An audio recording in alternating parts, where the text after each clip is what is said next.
All right, all of you freedom-loving boys and girls, welcome to Mission Critical Podcast. If you are watching or listening to this podcast, and if you don't know it, I don't know what to say, but you are part of the resistance. It is, no one's coming to save you. No one's coming to save any of us. It's up to us, each and every one of us. You have to be the hero that you've been waiting for. All right, this is us, Mission Critical Podcast. This is episode 31. As always, we're not 100% sure of the title. I threw a placeholder title up here called "Is It Already Too Late?" So I'm not saying this is going to be a black-pilled episode, but with everything that's been happening in the last couple of weeks, if you notice, we kind of abstained and didn't really say a whole lot about some of those things. But and maybe we'll talk a little bit about terrorism and Hamas and just and how evil. This is my really thing. It's not even necessarily about Israel and Hamas. It's about good versus evil, and evil is walking this planet right now, and it's not even hiding anymore. And so we're going to talk a little bit about that. As always, I'm one of your hosts, Mark, and then right over there is that guy, Redbeard, and then down below us in our circle of celebrity hosts or whatever we have. People. You guys have seen them before, and David, the non-suspicious former CIA guy, he's got a really short time hack. So we're going to jump right into David here. And I'm going to kind of lay out the framework, and then we'll come over and we can always do, David, you can do a quick introduction if you want. Otherwise, people just go watch any of the last couple podcasts. But as we were talking about good versus evil, and David and I were talking about this, and we were kind of doing it in the framework of, well, look at what, current events, since, in Israel, look at everything that's happening, and then translating that to what's happening in Europe, what's happening in America, universities, And David had a couple great points, and that's a lot based on his background and where we saw something very similar to this in the past. So, David, without further ado, I'm going to turn it over to you, man. Yeah, I don't know where exactly to start this, but what we were talking about, or an idea I brought up to discuss, was just propaganda, how much propaganda we're seeing. And without saying this is propaganda or this is not propaganda, I just see so much similarities with how the media is reporting certain facts in the Israel-Hamas war going on right now, compared to some of the conflicts that you and I were at, particularly the beginnings of the war in Libya. And one of the things that I saw back then, and this is kind of a little bit of privileged information, I suppose, for your listeners, is when we were in country, all these reports were going out about all these terrible things that the Gaddafi government was doing to the people of the country. And this is before it got bad. This is like the eve of war. It's all about to happen, February 17th, 2011. And there's a lot of but media and propaganda and everything coming out of the country about what's happening, what Gaddafi was doing. And I can't speak to what he was doing over on the other side of the country. But in the initial part of the war, we are getting reports on CNN that there were dead bodies, from protest shot up all over my neighborhood. My neighborhood was like, what, you remember, 40 houses, whatever it was. It was just on the main street into Tripoli, and there weren't dead bodies. And the things they were reporting were similar to what we would see kind of reported out of North Korea. Like you get the media who latches onto these ideas, like the North Korean or somebody on the South Korean side, a defector or whatever, says something about the North Korean dictator, and it becomes like more fact without truly vetting it. And we saw that a lot in Libya, where the media just reports what they're getting. And this is back in 2011 when social media was big, it's always been big. When we were just starting to get all our information from social media, that was the only way to get information out of the country, because there's no media in the country. There's no CNN in the country, no whatever. And all the reports, CNN and all the media, mainstream media, whoever, would report, and they would put a disclaimer: we haven't verified this, but we're going to report it anyways. And I think a lot of that was agitating people to say we got to go into the country, or especially the State Department and some of our leaders there, like we have to do something. We can't. Oh, I don't know what that was, but we can't just let all these, reports go unresponded to. We have to do something, right? The Gaddafi shooting anti-aircraft artillery in my neighborhood at protesters. I mean, maybe he did that somewhere. He sure as heck wasn't doing it in my neighborhood. Like he wasn't sending MiGs to bomb Tripoli like the news reports are saying. And it's just one of those things. I see some of those similarities in the Israel Hamas battle, and not to say one thing is propaganda or not, but I think in a previous episode I talked about extraordinary claims require extraordinary evidence. And again, not trying to like say this or that, but we hear about babies getting their heads cut off, and Israel kind of was forced to show video and pictures of the extraordinary claims that dozens of children and people were getting killed, right? They had to share evidence, and that's not something any of us want to see, but because of the propaganda, they felt like there was a need. And we saw the media, they jumped on like the hospital, the rockets, the Hamas, or not Islamic terrorist rockets hitting the hospital. And Israel had to go so far out of their way. But at this point, the media had already reported it as factual. It got the rest of the Middle East all stirred up. Egypt, Jordan, everywhere was fired up with all these protests, even in the West, Paris, London, over Israel hitting a hospital. And the media was quick to report it based on, the PR division of Hamas, like very trustworthy dudes, I'm sure. But it's just, I've seen these things throughout my career and all the way up into this recent war. And the propaganda is just so in your face. It's so in your face on both sides. That's just how war is fought. I get it. We get it.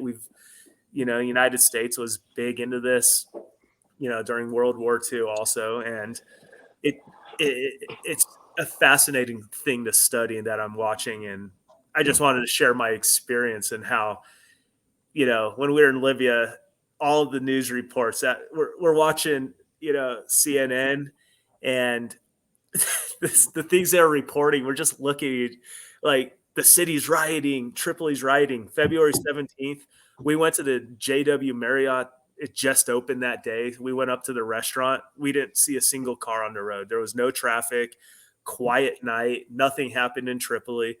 And if you followed the news, you would think that the entire city was crumbling before us. Yeah. And that's the thing with propaganda. Like the rebels did a fantastic job. They co-opted the media to turn civilization against, the whole world against Gaddafi. And Gaddafi, it became a self-fulfilling prophecy at that point. He had, not to say he had no choice but to go do these terrible things he ended up doing anyways, but it sure didn't help when everybody just assumed he was doing it in the first place. So yeah, the media has to be a little bit more responsible with how they're reporting, because when I see the rest of the Middle East and European cities, having these massive protests over the hospital bombing, it's purely due to their reporting, right? Yeah. Like nobody else would have believed it if it was just Hamas saying like, oh, hey, that was the Israelis did it. I mean, you look at Israel, they'll bomb a church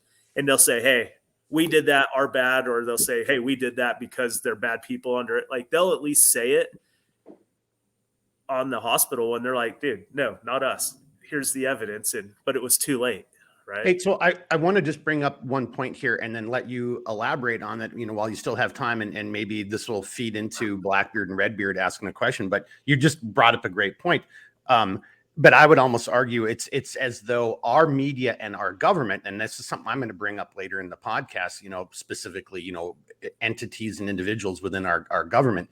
But it's like, somebody would say, well, that was different. We were fomenting propaganda against an enemy, but today we're doing the same thing. So I think to David's point is whatever side of the conflict, the media and you can make your own assumptions about what that entails, the media, but they go right along with it. So, I mean, to David's point, now listen, it's like, like it's like every story is an excuse, but yes, but this person had medical care and there was air conditioning in the tunnels while they were being held hostage. You're like, whoa, what the F are you talking about? Totally.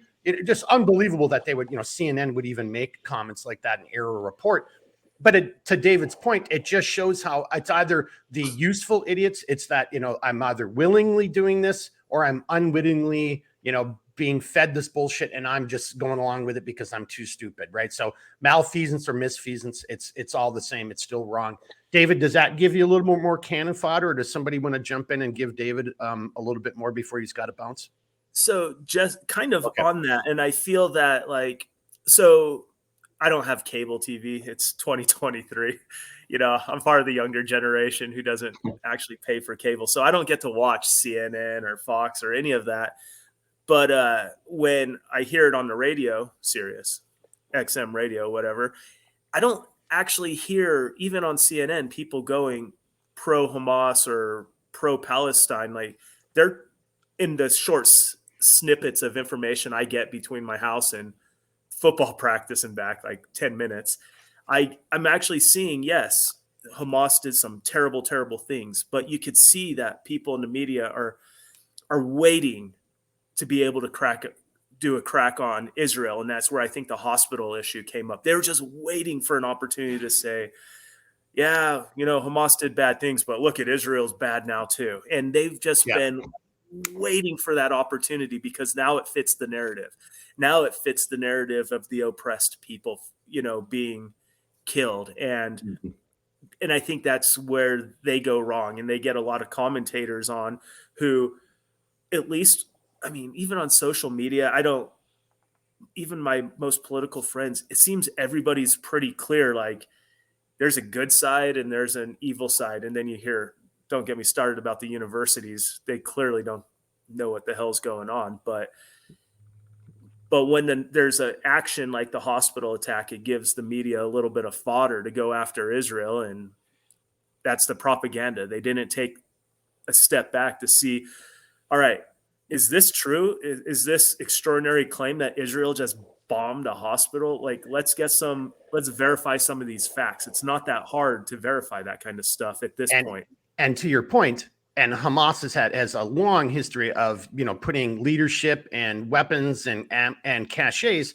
in these type of civilian areas. They want to use them as human shields, as a deterrent to avoid, some type of destruction, or if when destruction is rained down upon them, they want to try to turn that into a PR issue, which actually shows you just how evil these people are, right? So again, and so David, I just had to throw this out. So even when you see these kind of, soft shoed reports like, oh, but they took care of the hostages, and like totally ignoring the fact that they just went across, butchered innocent people, non-combatants, have taken them hostage. That's not the story. The story is, look at how well they're being treated. And like, okay, maybe one person was, but that's what we're going to go with. That's what we're going to run with. So I think, to David's point, that's propaganda, even when you're, whether you're just like treading water to satisfy what your customer base is for your media outlet. You don't want to, well, hey, because like David, your point, you could just simply have said, hey, look, preliminary reports right now are indicating that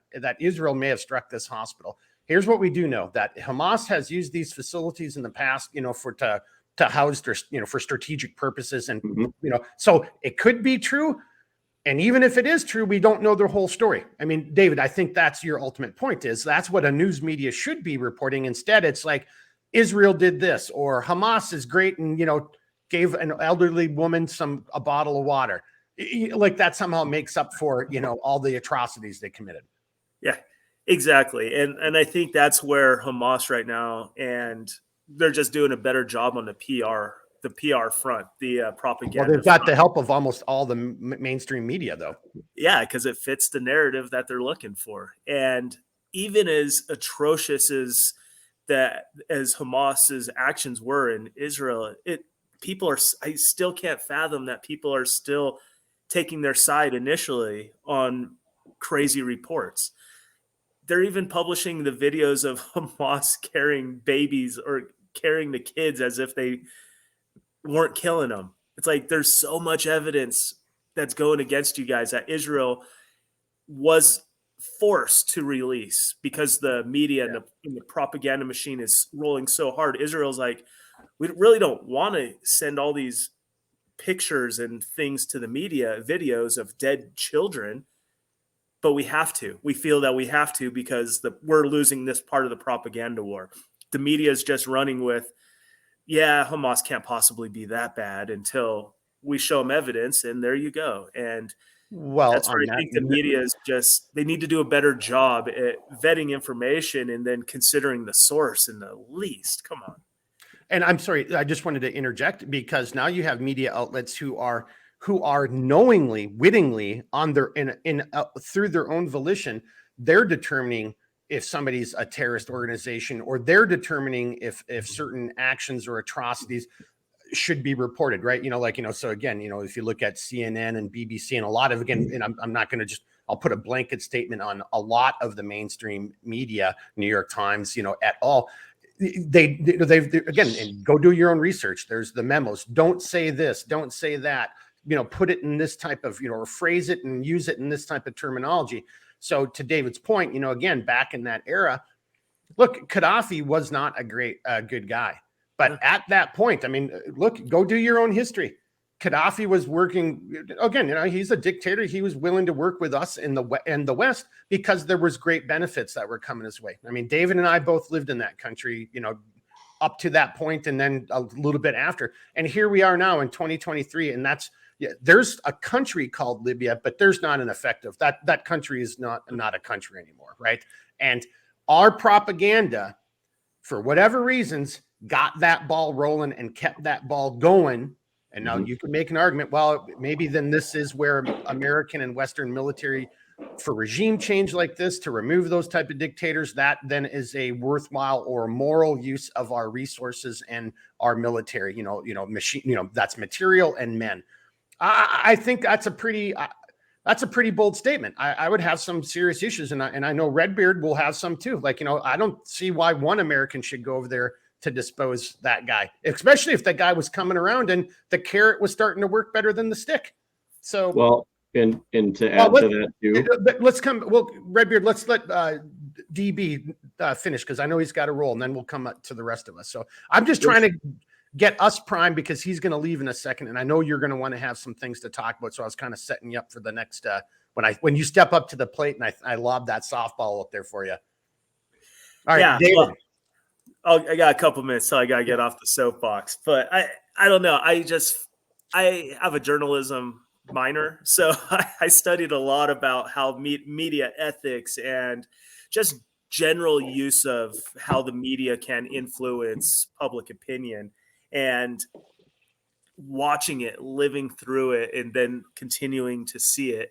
It's just been a fascinating subject to follow for me. And the Libya one was just one of those where I remember going into the chief of station's office and say, he would read me the reports and it was like, are you experiencing this on your drive to work? Because we lived in similar neighborhoods, but we took different routes. And I'm telling him, no, what you're reporting and what's coming through the media and even being filtered through the State Department channels, it's not happening, at least to our experience. Like, it's not happening yet. Is it about to get bad? Yeah, I think so. But responding directly to the claims that the media was saying about the anti-aircraft, the fighter jets bombing Tripoli, I think they even said that there were ships shooting off the Libyan naval vessels shooting the shore, and not in Tripoli. None of this stuff happened. And then as days went on, sure, it probably was going to start to happen because Gaddafi was an evil dude. But in those first days when those reports were coming in, it just wasn't there yet. And I think that it built a lot of momentum to get the United States behind regime change, to put in the no-fly zone, because we could support it because Gaddafi's bad. And now we have an agenda. Regime change, when the United States decides that's our route, we go, there's no way to come back from that. And Gaddafi he was in a corner, basically. He had to fight back.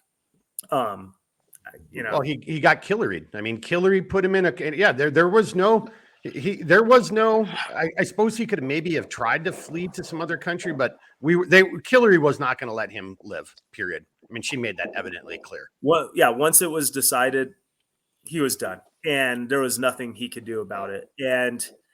But just the beginnings of that, watching how the propaganda was, used by the rebels, co-opted by the media, and then the government. Our government wasn't even listening to our reports. Come on, we're the people on the ground. We're like, the chief is telling us, drive through the city. It's a little dangerous, potentially, right?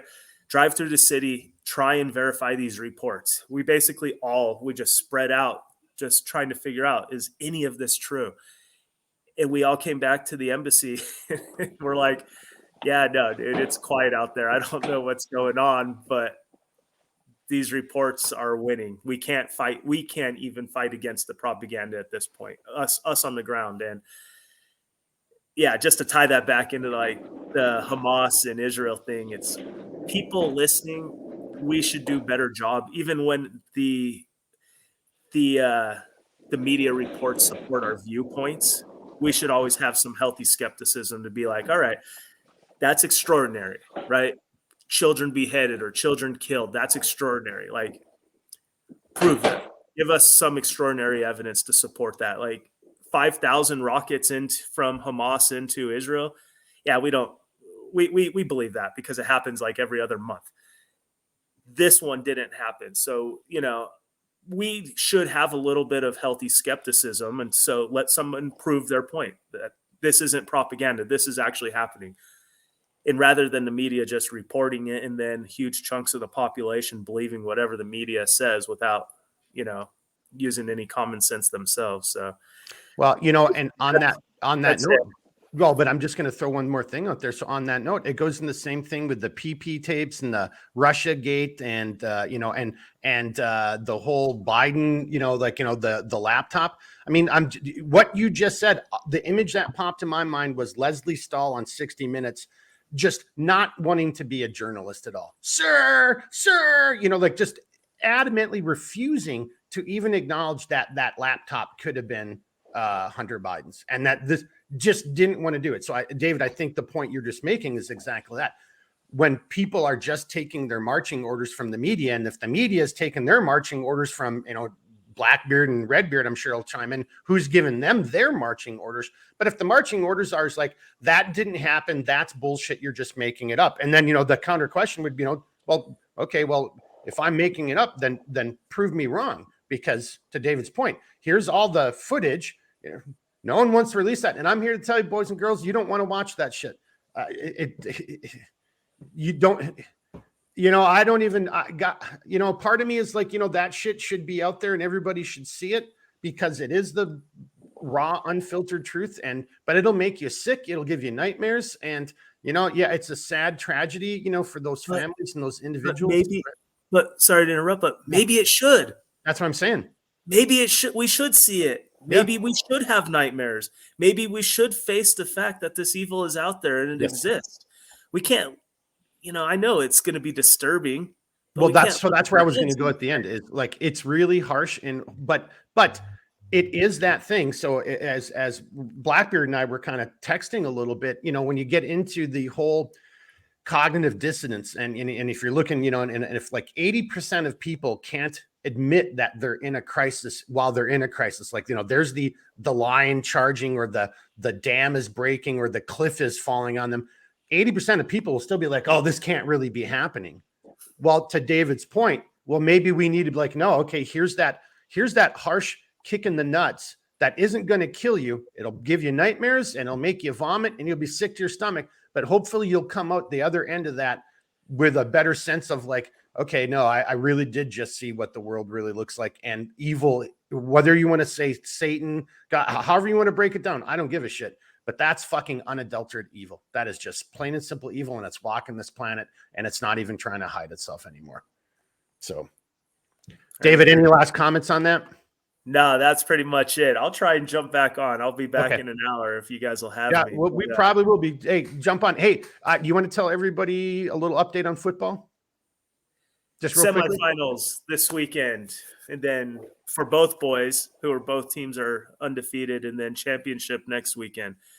We'll see. This is when it gets tough. Playoffs, people play a little differently, right? It's not all about equal playing time, and we're going to try these plays out. Like playoffs, it's all right. We've marched this field. Now we need to show you what actually worked and go for the kill. So who knows how the next 2 weeks end up? But if it's as good as the last 7, I'd say, wow, we're gonna have some fun. To be fair, David, your boys could probably beat the Minnesota Vikings. I'm not sure if that was an insult. 49ers. Yeah, no, like I don't know what David's ever done to piss you off like that, to like insult him so much. Come on, man. Hey, I'm just saying, like we have a professional team that we literally paid out of pocket for, and I would rather have his boys in a team not the Vikings play for Minnesota. We might actually win a championship. I don't know. Yeah, we had this joke at the University of Nevada, for whatever reason, has lost the last 16 games up until last week. Like, it's embarrassing how bad a high-level D1 team is lost. They're losing every game. And they're going to host the state high school championship at our local, Mackey Stadium at UNR.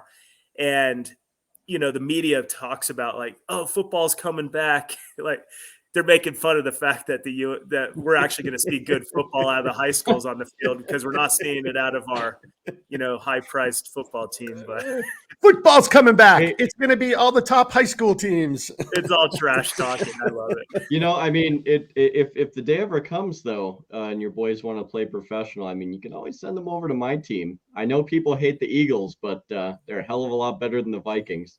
All right. Hey, David, as always, thank you. Boys will play whoever's going to pay. Hey, I'll have a little. The Dallas Cowboys. I'll put a link in here for Reno Dads. You didn't get a chance to plug it. I'll have a Reno Dads, but if you can come back, if we're still on, jump in. You see where we're going with this. So thanks, buddy. Yeah, thank you, sir. Right. Best of luck to your kids. You guys later, Redbeard. All right, best of luck to your kids on the Thanks, game. Guys. All right, thank you, David. Appreciate it. Thanks.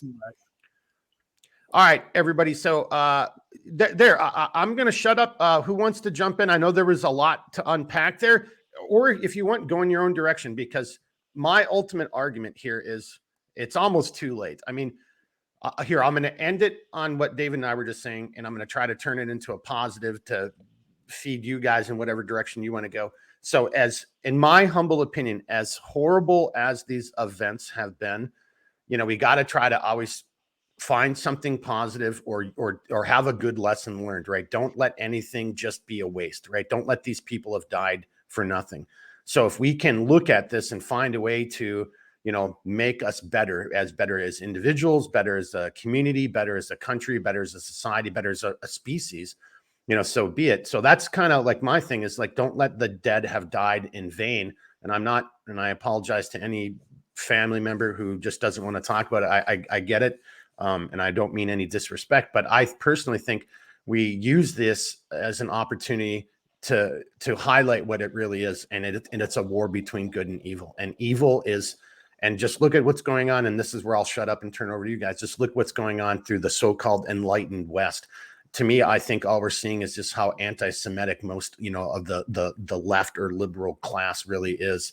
They're the ones who always, accuse us of being Nazis and shit like that. But just some of the unbelievably horrific things and words and statements and just atrocious lies. And, again, you got Rashida Tlaib. I'm not disparaging her. She's still out there saying it. We got Ilhan Omar from our state out there getting pissed off and yelling at people and walking out of press interviews because people were calling out her bullshit. Right. And she doesn't want to, again, if you're wrong, you're wrong. And if you're a rational adult, when you're wrong, you can embrace that, adopt it, and then and learn from it and modify it, make yourself a better person and move on. And I'm not seeing that. So to me, the positive of all this, if you want to call it a positive, is it's showing that there clearly are lines in the sand, and and it is good versus evil. And people, you can have your own political arguments and philosophies and theories, and this is all I'm going to say. But the moment you rape fucking children, the moment you rape women, the moment you kill combatants who have surrendered, you do any of this stuff, I don't give a fuck who you think you are. You're just plain evil. There is no justification for that ever in any fucking war, period. And if that's how you fight war, well, that's why we got the ISR up here. Well, then that's who you are. You are orcs. You are evil embodied, right? And no one's going to change my mind. I can't even believe people would be out there even trying to justify these actions, whatever the bullshit. And most of the arguments are bullshit. There's no historical or factual basis behind any of them. But that's what you're going to justify raping women, killing children. You're going to justify all this stuff under what is your bullshit argument again? Like, fuck you. There. So that's about as solid and as obvious as I can make it. But I don't think it's just there. I think this is the catalyst. And Jeremy would know this. We've been talking about this. There's a sense of foreboding for months now. I don't think this was the thing. I think there's still something even worse to come yet. But evil's out there right now, boys and girls, and it's not even trying to hide. All right, guys, I'm going to shut up. Who wants to jump in? So, Redbeard? real quick. All right. Going back on the propaganda thing,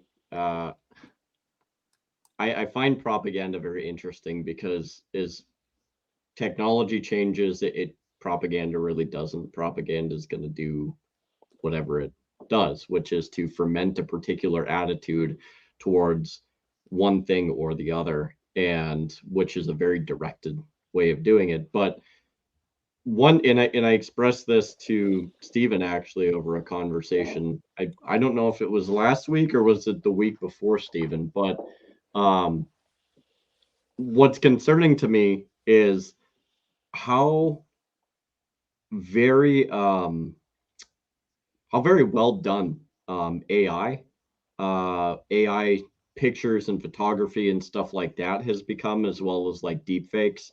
And not only that, a lot of people say, oh, well, like you can spot like, this very easily. You can see that this is a fake. You can see, but like the thing of it is like that person is also speaking as somebody who probably sits, like, let's be honest, like they probably sit in front of their computers and they analyze shit probably for hours on end, right? Like I would like to think that I'm fairly good at spotting it, but we have to remember that like most people are not us, and most people are not going to make that consideration because, as David had brought up, like media is just going to peddle it. There's no like forewarning of like, hey, like this is we are told that these pictures or what, and it's not about one event or the other, but like anytime you see pictures or video or whatever, like we have to assume until proven otherwise that this shit is fucking doctored, because there is so much shit out there that is doctored and made, like people make shit like fucking pictures and videos out of nothing. Like they can take a likeness of like Mark or me or Steven, and they can literally make that shit real fucking life, and it looks 100% real. And like that bothers me to a point, because you 100% can create a situation that never fucking existed. And then you have the other end of the spectrum. And again, and this is why most people don't get it and why most people don't understand, because in the very beginning of the Russian-Ukrainian war, the fucking mass media was duped by a game called Arma 3, where it showed an A-10 doing a fucking ground strike on. They got duped a couple times by some of the game stuff. Just hang on real quickly. Just you guys will know this. It was the other game where it was the Ghost of Kiev or whatever they called that dude. That shit was from a game too. So like that's my point, Mark, is like you have two ends of the spectrum to where but just a quick side. That's that's not AI. That's just lazy people not doing any fucking research. Yep. That's just plain simple. Like like everybody, like the moment that got aired, everybody called it out. I mean, like, come on, man. Dude, you had most of the gaming community that's like, oh, that's from a YouTube video that was made in Arma or whatever. And it's like, but that's the thing is like, you have people that like, they saw that.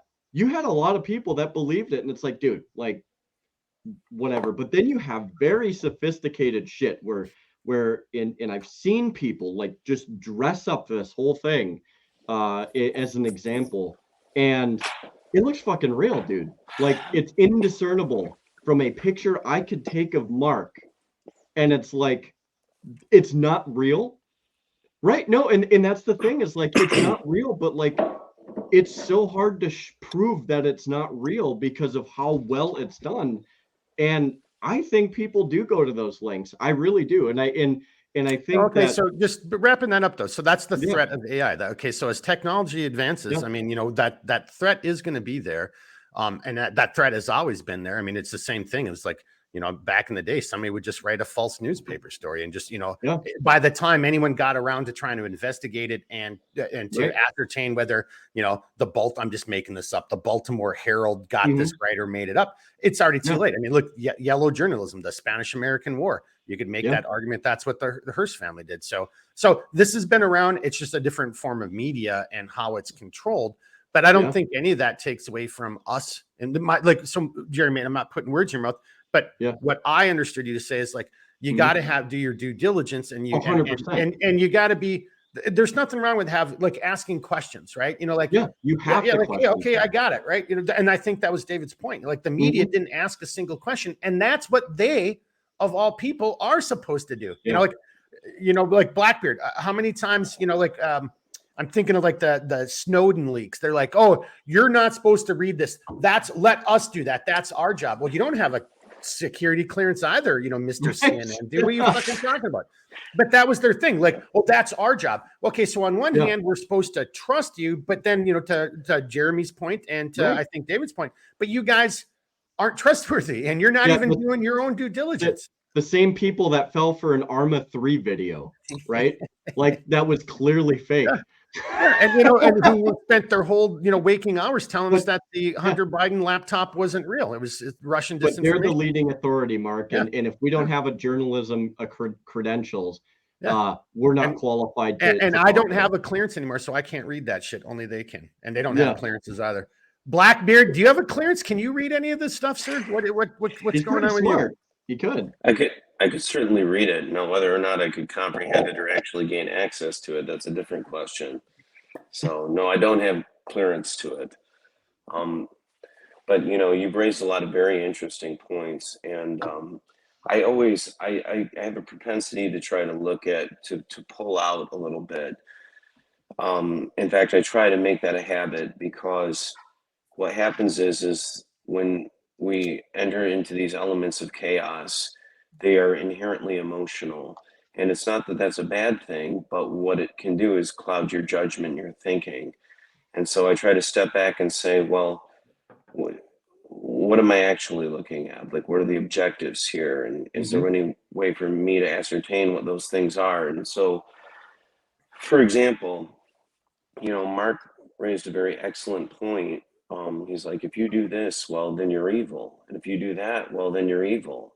And I completely agree with you. Hmm. In fact, I think it's very obvious that that's the case. But the correct question for me, and I'm not trying to take this out of a pragmatic level, because that's really what I think propaganda is about. I think you have like a kind of utilitarian, moralistic philosophy in which the ends justify the means. And so there are certain sects of people, and I have a bent toward this, and I'm wrestling with it to an extent. But what it is there are people who are like, well, the truth is an end in itself. And at what is actually, see, that's the thing, is it's like when DB was on, he was talking about how, well, they were saying this, but I was there and I was seeing this, and those two things didn't match up. Hmm. And well, that matters. And I'll take somebody's anecdotal experience that I trust over anything that the media says. I mean, every day, all the time. Because there was a book written by Jacques Silan.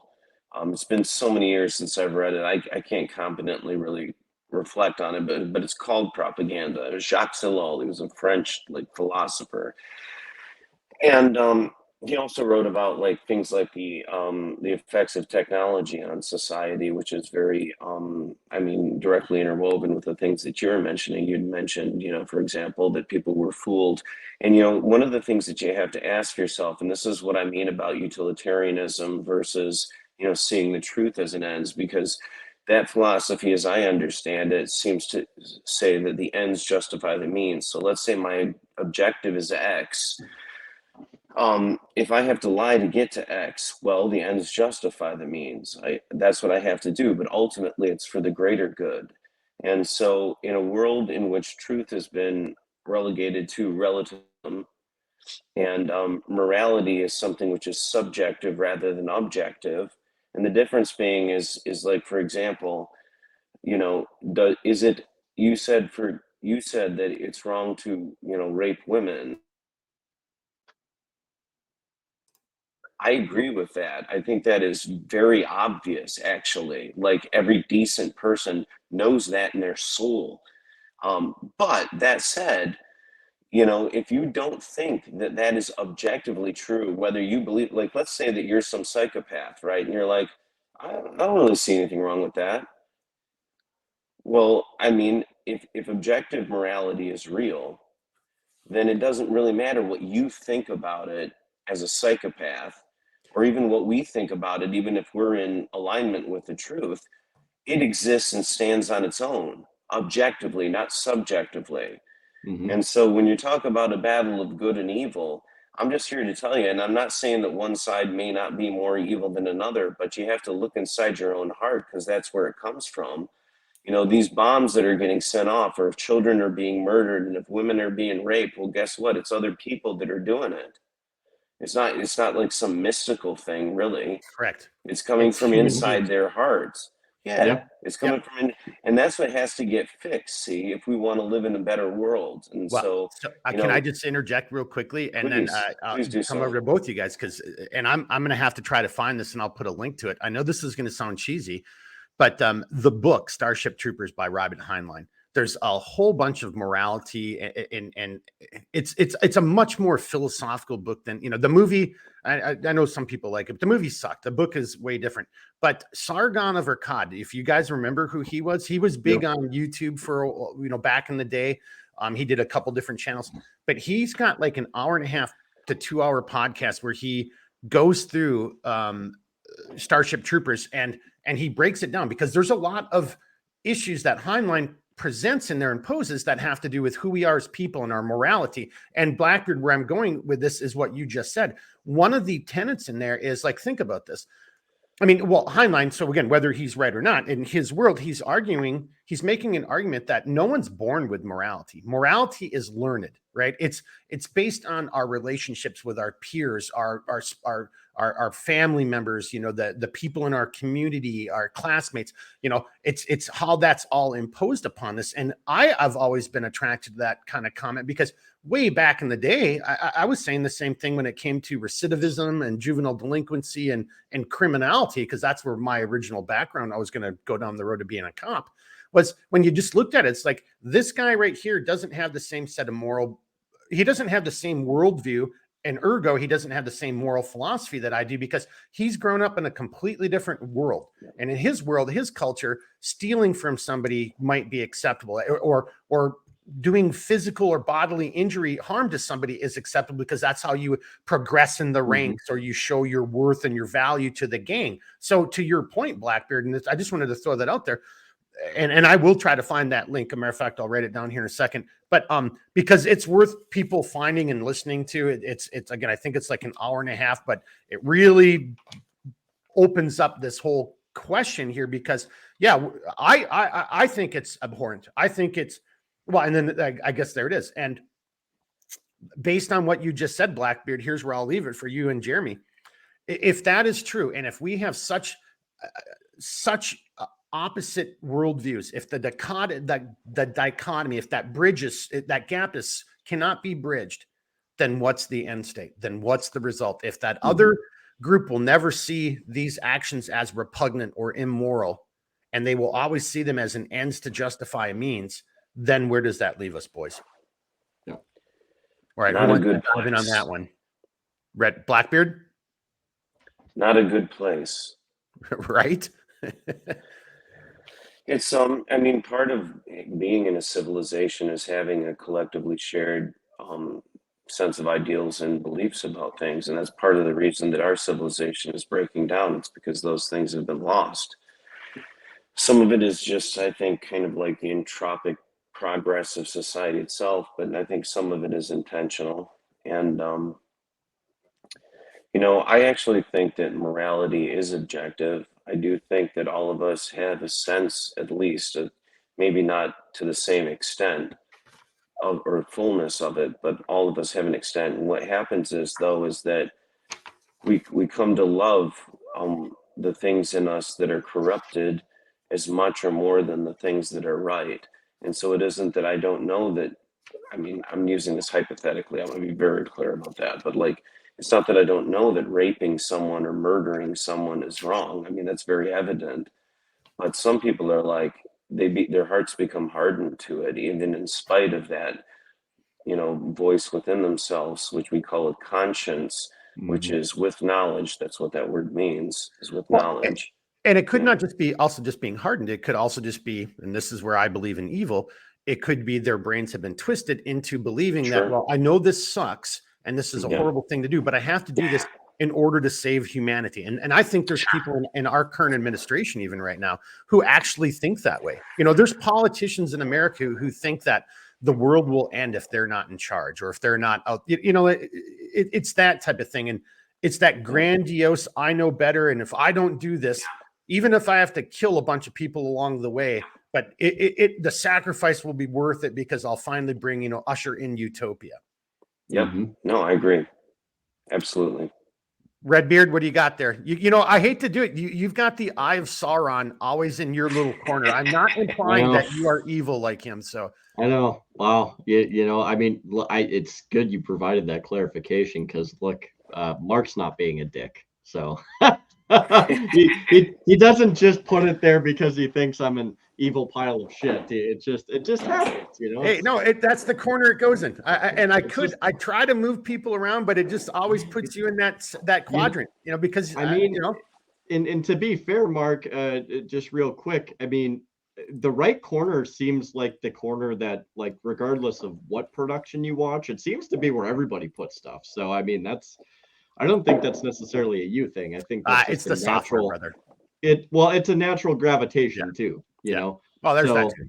Yep. But you know, it's really interesting too, because when you start to take this conversation, of which I agree with both of you, you know, there's a lot to digest, and I think just going off of something that you were talking about as well, Mark, you know, politicians, you know, and I actually touched on this during I might have been the first Guns and Things, but you know, like, we have also I think the West very much it's very noticeable, and yeah, but we have politicians who have assumed this idea, and Stephen, we talked about this as well, but they've assumed this idea that they have become gods themselves, and that they have the ability to just without any repercussion whatsoever to themselves, just be able to whimsically just determine this, that, and the other thing. And where that leads us is if you have a class of people that presume themselves to be God, if government is God to people, then one could say that as it pertains to liberties, rights, and even by extension morals, because as we know, liberty is freedom with morality, right? So if they get to determine, you know, what these liberties are, or these morals are, under the presumption that if they look at something like the Constitution and it's a naturally God-given thing, what's to stop them from saying, like, oh, we're your God, so we've given you these things, and by extension we can take these away. If you know, I sorry to interrupt, but that's a great point. I think that's exactly where we are. If you just look at, and that's on both sides of the aisle, boys and girls. 100%. these elected officials, well, and look, how many of the videos do you see where even a cop or like a mayor or somebody on a city council, when like an auditor says, hey, you work for us, and they laugh about that. Like, I don't work for you. Like that attitude, Jeremy, is definitely being promoted throughout all levels and ranks. 100%. I mean, you have this thing to where it's even like the layperson, like the lowest rung on the ladder in government, and they walk around with this God complex, this superiority complex of, oh, well, I'm part of the system now, so because of that, like, I am your master. Like if we're not going to bullshit here, like we know that that's how they think, and you know, it's government attracts it attracts some of the worst. It attracts the worst and it corrupts the best, right? You know, and there's a saying outside of that says power attracts the worst and it corrupts the best. Honestly, like, I don't see the indifference here because government is perceived as power, but where our founders saw different, and I hate to get kind of slightly into history, but if you look at where our founders' thought process was, it was the idea of they knew that was the case, but what they did is they did the best job that they could to provide us with a framework of government that they expected us to participate in. We don't have to be in government. They expected us to participate and be a mechanism in restraining overreaching government and restraining this power. And on that note, kind of bringing it back to Blackbeard, I mean, it's the morality. So that was a group of men who, for right or, it doesn't matter if you don't have to be a Christian. You could disagree with what I'm about to say, but there was at least some guiding principles, ethos 100%. that shaped that morality. And to Redbeard's point, they use that as the backdrop to realize men are evil. Men will do evil things. So we have to use this. We have to create a system in which we acknowledge that some people are going to go off the rails, but we've got a system that's going to control that as best as we can, simply knowing that human beings are inherently and as long as we actually participate as the mechanism to prevent it. And on a final note, but there it is right there. Just emphasize that as long as we actually participate. Right. Yes. And my point on a final note is you have so many people, and I've brought this up so many times. You have so many people that sit there and they say, you know, like, the Constitution has failed. No, a piece. You show me where in life a piece of paper can fail itself. And I'm a millionaire, right? Like, it's not going to happen, right? It's one of those things to where that's the excuse for people that knew that things were wrong, and they did nothing to prevent it. And to me, it's the weakest argument in the world, because you know that you, at one point, you had the ability to change, and you still do, but you don't want the burden of that responsibility, which is what was expected of us. Yeah. Well, because look, you know, everything that's easy is usually the wrong thing to do. The right, and I've got it someplace, maybe I think I might even have it in a banner, like, you know, do what is right, not what is easy. You know, like, that's been my, you know, hey, there's 3 decisions here, or 3 options to, you know, part of your decision-making process, you know, 1, 2, and 3. 3 is super easy. 2 is kind of, you know, middle of the road, and 1 is going to be tough. Well, 1 is usually the thing that you should do then, right? Because, you know, the easy thing is usually the path to ruin. So I love what you just said there, Jeremy, because as I bring it to Blackbeard, you know, that's really it. It's like, the easy thing is what people are going to gravitate to. Yes. And it's almost always the thing is the wrong action to take. And then I think in this case, as we kind of go into as I try to steer this a little bit into the more broader conversation, I think that easy shit has been going on for way too long, and it's coming home to roost. And look at because we're talking Israel and Hamas right now, but there's so many other things, boys and girls. I mean, you know, we wanted to, well, whoever wants to jump in with whatever you want to talk about.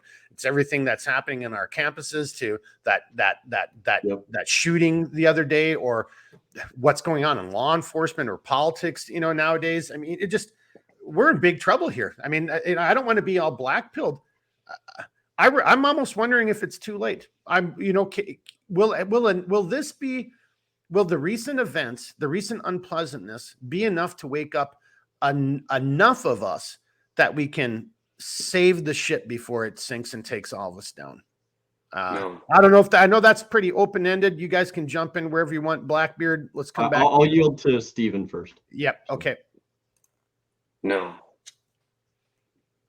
No, we can't be. It can't be fixed. We're doomed. No. Or I wouldn't say that we're doomed, but the ship cannot be salvaged at this point, if you're asking my opinion. yes, we are. Can you please expound? I did not. Hang on, I got to come back to them. I'm here to tell you, Redbeard, that took me off guard. I didn't think he was just gonna that was like his deadpan. It's like to be and fair, then Steven's answer was done. He was like, no.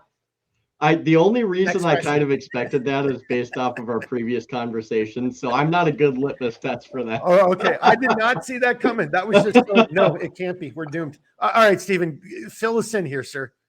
That was pretty badass the way you just delivered that. So that was good. It doesn't mean that things are hopeless. That's not what it means. Correct. But, so for example, when you ask, well, is it too late? Depends on what your objective is. Okay. Well, here, let me just put it in historical. We talk about the fall of the Roman Empire.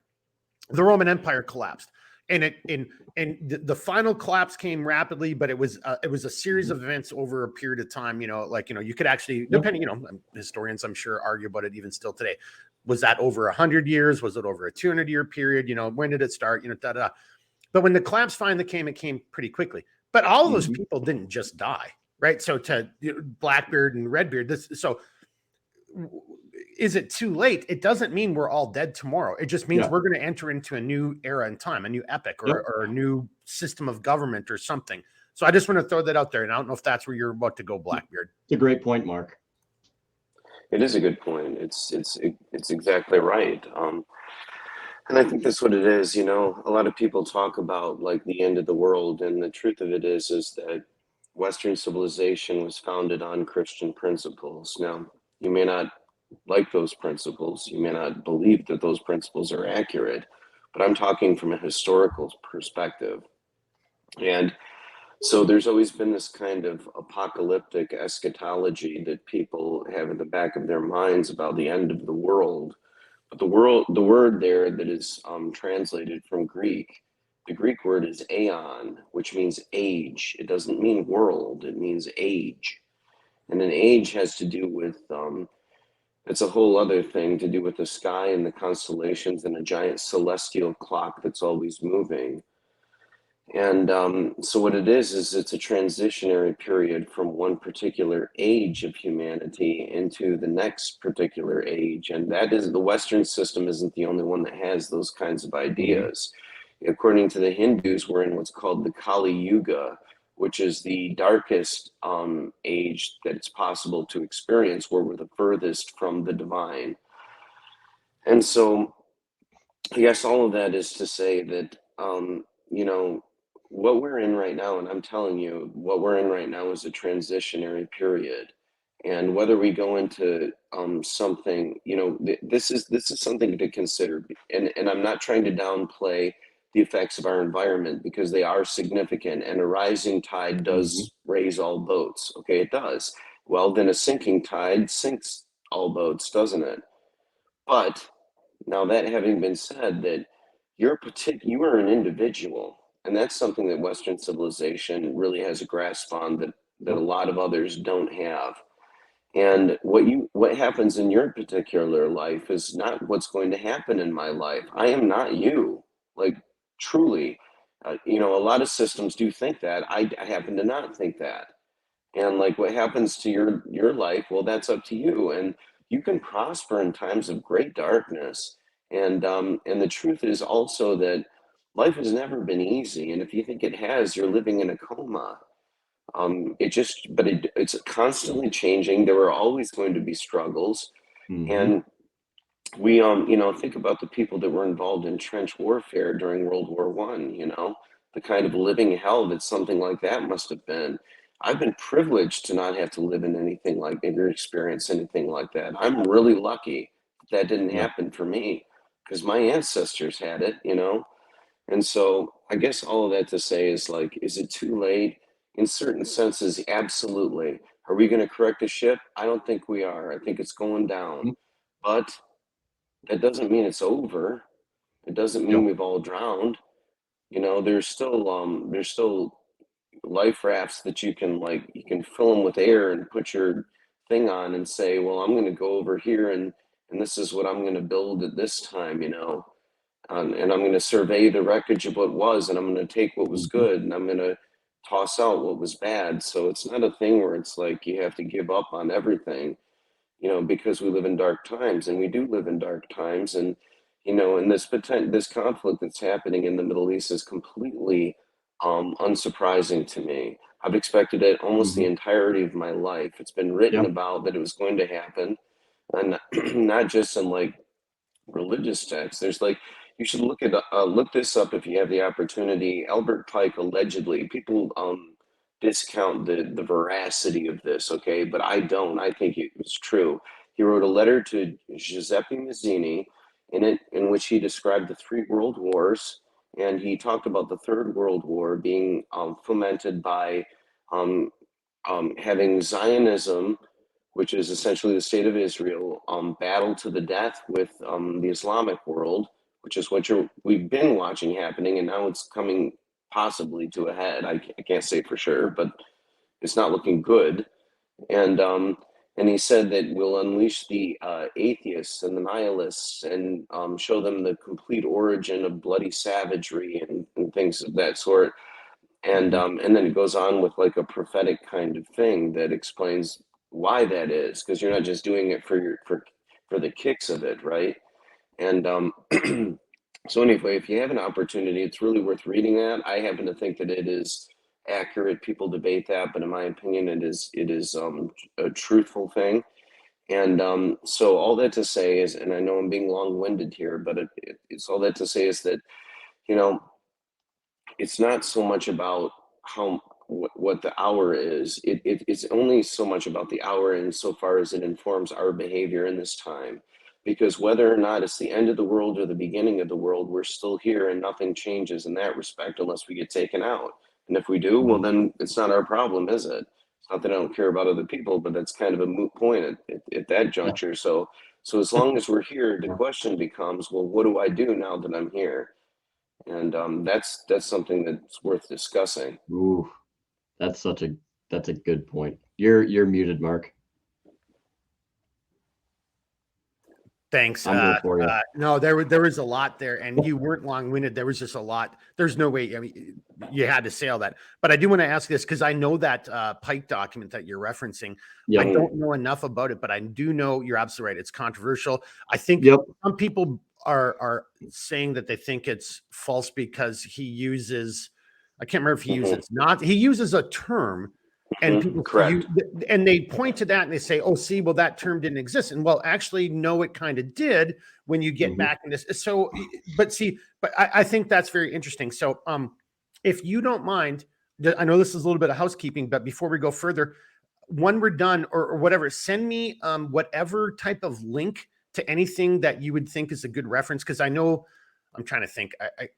I've just seen it on so many different again because we're all geeks and we watch this type of stuff. So I know of it, but I don't know of any one definitive or authoritative piece of video or something. But I'd love to put something in there because it is very interesting and I think there's some pretty solid arguments. Like no, that based on the vocabulary and based on I mean, like the swastika was around way before the Nazis were around. So Oh yeah. your argument is Yep. like, well, there was a swastika. Like, yeah, so I mean, dude, the Hindus have been using swastikas since there was Hindus. I mean, like, what the hell's your point, right? So, Right. but then the other thing, though, I just want to throw out there, for Redbeard as well. So, Blackbeard, if you can shoot me some type of link, I'd love to throw something in there. But then, kind of going back, then I don't think, again, I and maybe this is the direction as we come over to Jeremy, aka Redbeard. Just because these things are happening doesn't mean it's all over, right? I mean, again, that was my Right. whole point of the fall of the Roman Empire, Yep. or the end of whatever, Yeah. whatever it is, the Habsburg dynasty or, whatever. okay, these things end, but the people didn't die and life still went on. And I think both of you guys have already said this, and I really like this. And this is one of the things I wanted to kind of at least tangentially touch on, is like, life is hard. And so I'm not trying to be black-pilled, but I am saying evil's walking this planet, and life, I think, is about to get even more difficult. And so you need to start being prepared and start. It might even be too late now, but you got to, it's never too late, right? Even until you can no longer breathe or you can't throw a punch, then I guess it's too late. But as long as you can breathe and you can still throw punches, it ain't too late. So don't give up. Right. But I think, to both of your points here, especially what you're saying, Blackbeard, yeah, we're just in that moment, and where it goes. I mean, honestly, we could come out on the other end of this and it could be unicorns and rainbows. I mean, honestly, we might enter into a glorious era of humanity, full of wisdom and peace and space exploration and shit like that. I'm not even joking. I know that sounds flippant, but I'm not joking. Yeah. The only way that we go ahead, Blackbeard. Sorry, respond, and then we'll bring it over to Redbeard. The only way that we learn is through suffering. It's comfort that makes us weak and soft. It's not how I would like it to be, but it is how it is. Like, if you think about any of the major lessons in your life that you've learned, you didn't learn it because it was rainbows and unicorns. You learned it because it was not. And it's just the part of the human condition. And so if we're in a really difficult time, then we have a really amazing potential opportunity, I think. Yeah, fire forges steel, not marshmallows, not unicorns. That's fire exactly right. Yeah. All right, Redbeard, what do you got, sir? You've been kind of quiet for a little bit. Let's bring, and you are not the Eye of Sauron. It just happens to be in that quadrant of the the display. I mean, we were talking about propaganda and how people will just presumptively assume things. So, I mean, I look, I'm already prepared for it. So,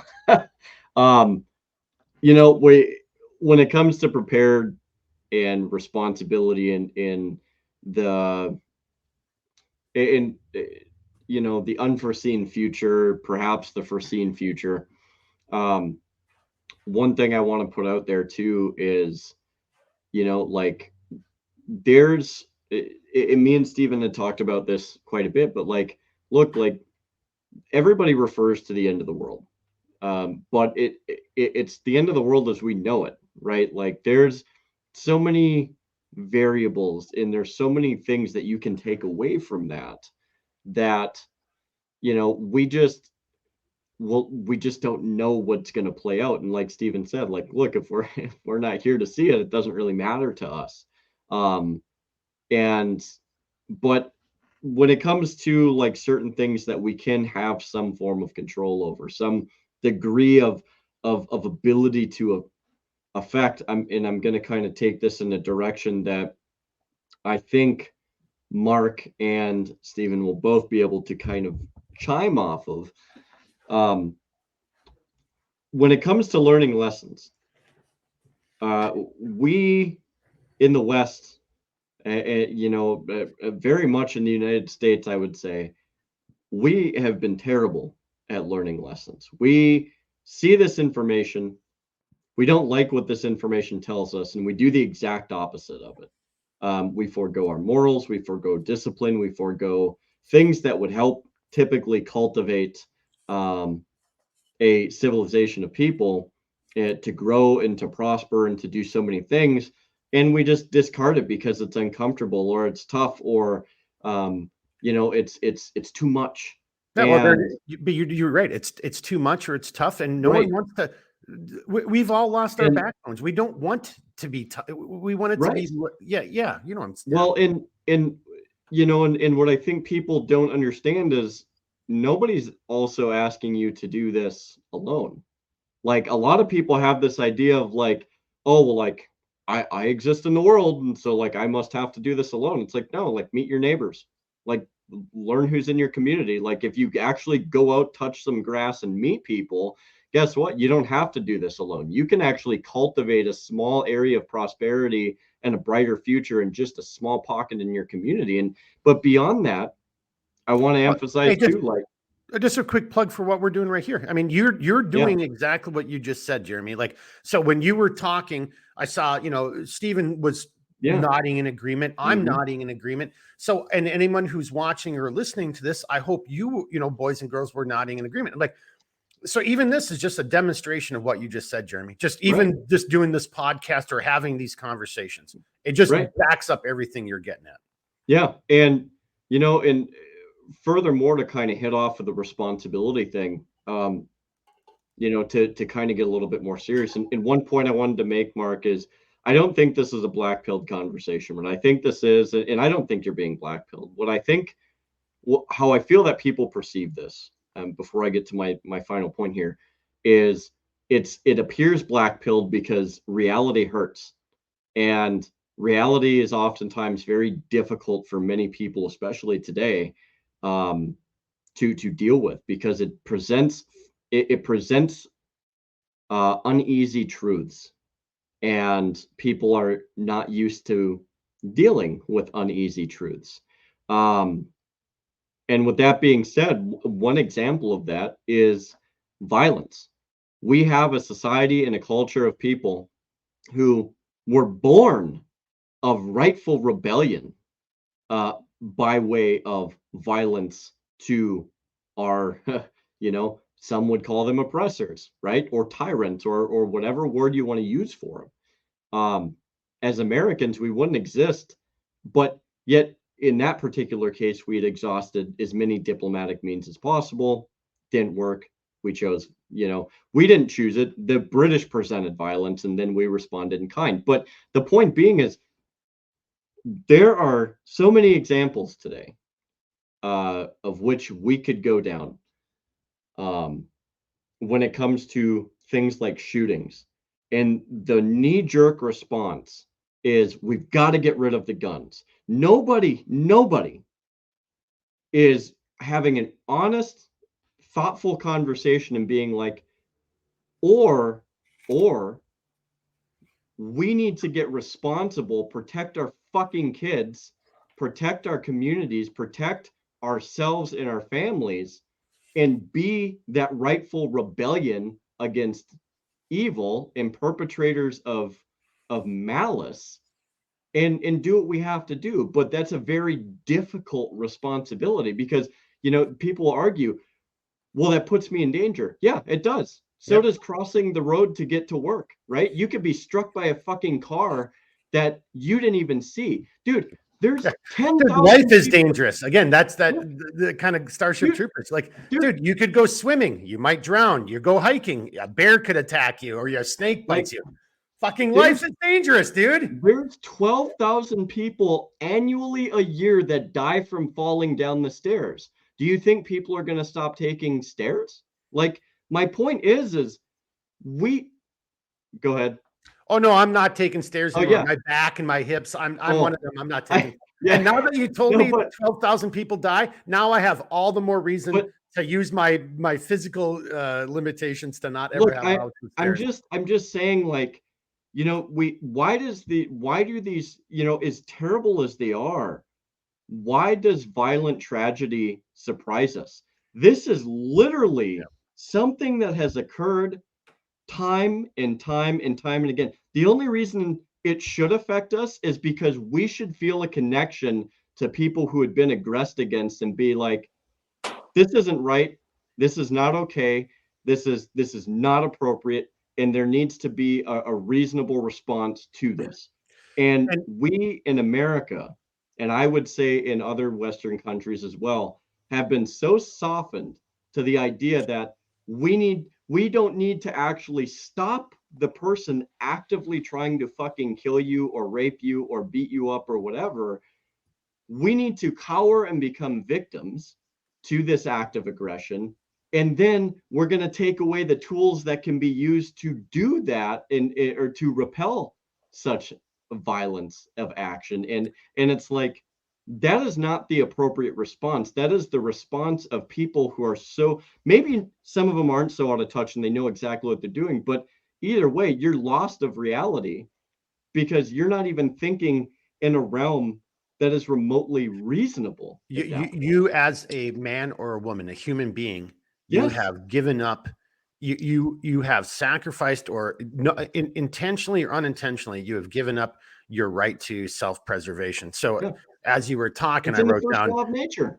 yeah, there it is right there. So, and look, we started this off kind of talking about, Israel, Hamas, but I can think about, again, that recent event here, in America, just on Wednesday. I'm thinking about a video I just saw a couple weeks ago over in Norway, where a guy's actually climbing up a ladder and he's armed with a knife and he's saying what he's going to do. And the homeowner, like, dude, why aren't you, like, it's siege warfare. Why don't you just push his ladder off and just let him, like, doesn't do anything. Right. The guy, like, so, and, and then, recently, that other, again, there's been a couple of, events that have happened in America that have made some pretty big news. And to Jeremy, 100%, you're correct. What we're watching is people who, instead of going to, creating distance, to give themselves opportunity, going to hands, going to some form of weapon, going to a gun, instead of doing that, here's the note I wrote down. I think and I don't want to say our violent nature, our nature of self-preservation has been bred / beaten. I don't want to make a joke of it, but it's been beaten out of us or bred out of us as a society.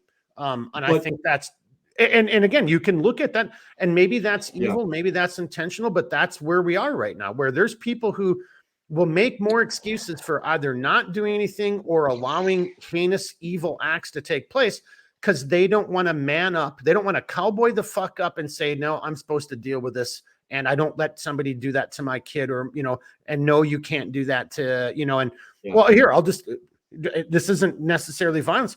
You don't get to just run through stores and steal every fucking thing. Right.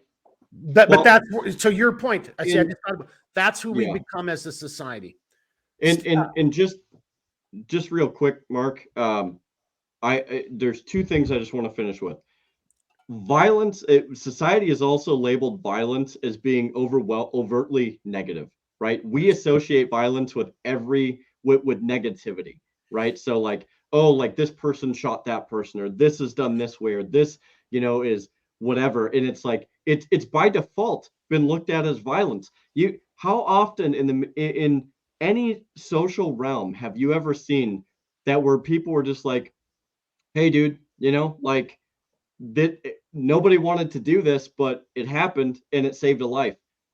Is that not a positive force of violence? Like violence is, I don't think, I think what gives it what it is are the people that employ violence. Violence by nature is not overtly negative and it's not overtly positive. It's the person who utilizes it for the very purpose or nature of what they're trying to do that creates this realm of, okay, like, I guess like taking an axe and chopping someone's head off is probably pretty negative, right? Like you're in their space and you're aggressing them. But if that person comes through the door and you're like, oh, this guy's gonna like aggress me with an axe, and you produce and you put the threat down, that's a positive use of violence, right? Like it's a weird situation to where we always associate the realm of violence. And I'm not saying that like, well, no, hang on. Before we go, just before we go any further, let's bring it over to Blackbeard. But I just as an intermediary, an intermediate response that here with Blackbeard,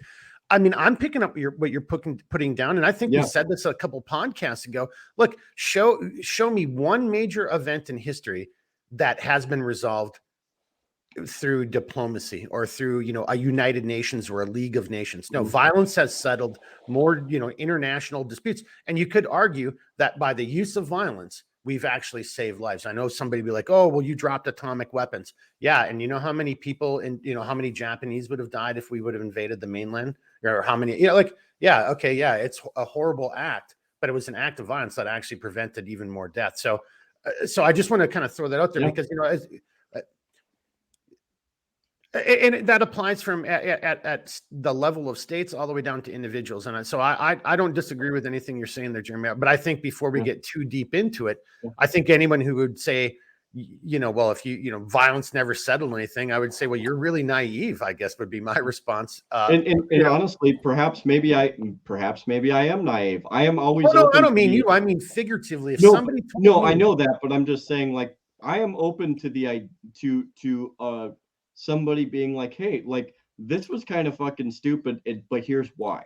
And this is why I believe, like, look, Yeah, if somebody can do that, like, I'm all for it, Okay, but Jeremy, I think, and again, I'm not disagreeing with you. I know what you're nuances saying. to this. Yep. Like, so I don't think you, and I know I'm not. I don't think, and I don't want to speak for Blackbeard, Right. but I'm pretty sure he's not going to make any statement that says it's always violence. No, of course, as human beings, as we grow and as we interact with people, and as we're smart and we know how to, maybe like, hey, right now it is an olive branch would work better, but to Jeremy's point.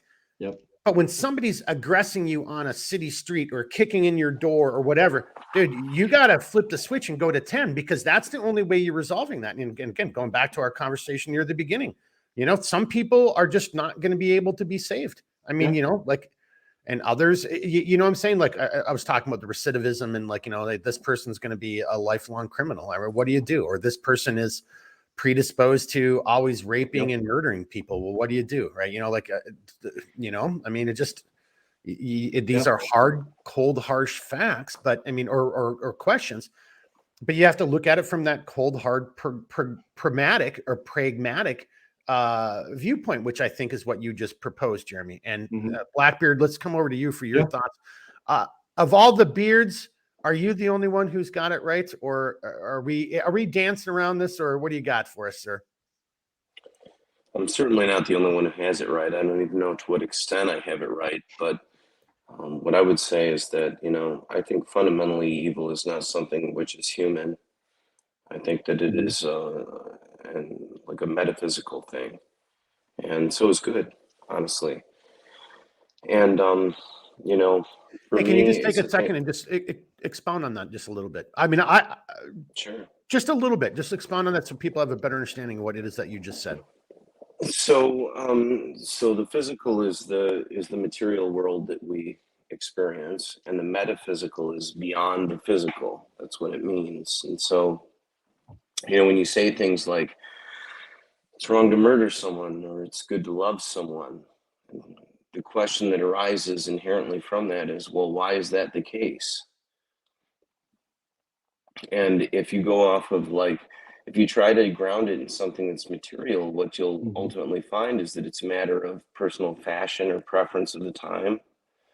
But if you ground it in something that's beyond the physical world, then it has a true foundation, or at least it has the possibility of a true foundation. And so, as it pertains to like violence and that, I don't think anybody really wants to do that, because you understand the severity of it, because everybody has been, well, maybe not everybody, but most people have been clocked in the face at least once, or burnt their hands or cut themselves, or maybe a lot worse than that. But so we understand the severity of it and the permanence of it. And that's what makes it so very serious. And that's why you try to exhaust any option prior to that you possibly can. Yeah. Because it's so serious. But, going back to the issue of morality, it's like, I guess I have trouble articulating just how significant the question of morality actually is, because there was somebody once I read who said that the world is not good people battling evil people, it's good people battling good people. And that sounds kind of stupid at face value, but the more you think about it, the more brilliant it actually is, because what it's saying is that there's very few people who are going to wake up and say, you know what, today I'm going to do the wrong thing. Today I'm going to hurt somebody. Today I'm going to rob somebody. Today, there are people like that, but that isn't the majority of people. Most people think I'm doing the right thing, even if it's the wrong thing. And the reason is justification. Well, I had to send those rockets over there because of XYZ. I had to steal that guy's thing because of XYZ. It was justified.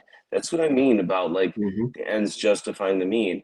All of us doing, you're like, well, what do we do? Well, the reason that you probably are doing this podcast is because you think it's the right thing to do. Well, why do you think it's the right thing? Why is it not a neutral thing, or perhaps even the wrong thing? And the answer actually, is, not to get sidetracked, but I mean, that's a great comment. I mean, there's plenty of Yeah. times where I've thought that maybe the podcast is the wrong thing. I mean, Mhm. and so no, that goes into my own personal, battles and things. But no, but I love what you just said, because if Yeah. you're actually thinking about what it is that you're doing in life, you should be evaluating this, and it shouldn't just Right. be, is it the right thing for me selfishly? Is it the right thing for society? Is it the right thing for, like keeping a balance, Right. if you want to use like the force or however you want to look at it. Right. But like, is it making an impact? Yeah, that's what everybody should be looking at. Is Yeah. it the right thing for me and my family? Is it the right thing for my country? Like, I think, to your point, Blackbeard, everybody should have at least some type of real basic hierarchy through which, they're running all the decision making process through this Yeah. filter, so it comes out to like, well, okay, this is the right thing for me, my family, the people I love, Yep. my community, my country, whatever. There's got to be something like that, and if we don't have that, well, then and if it's all just egotistically and selfishly based, then we're really screwed, I think, anyway.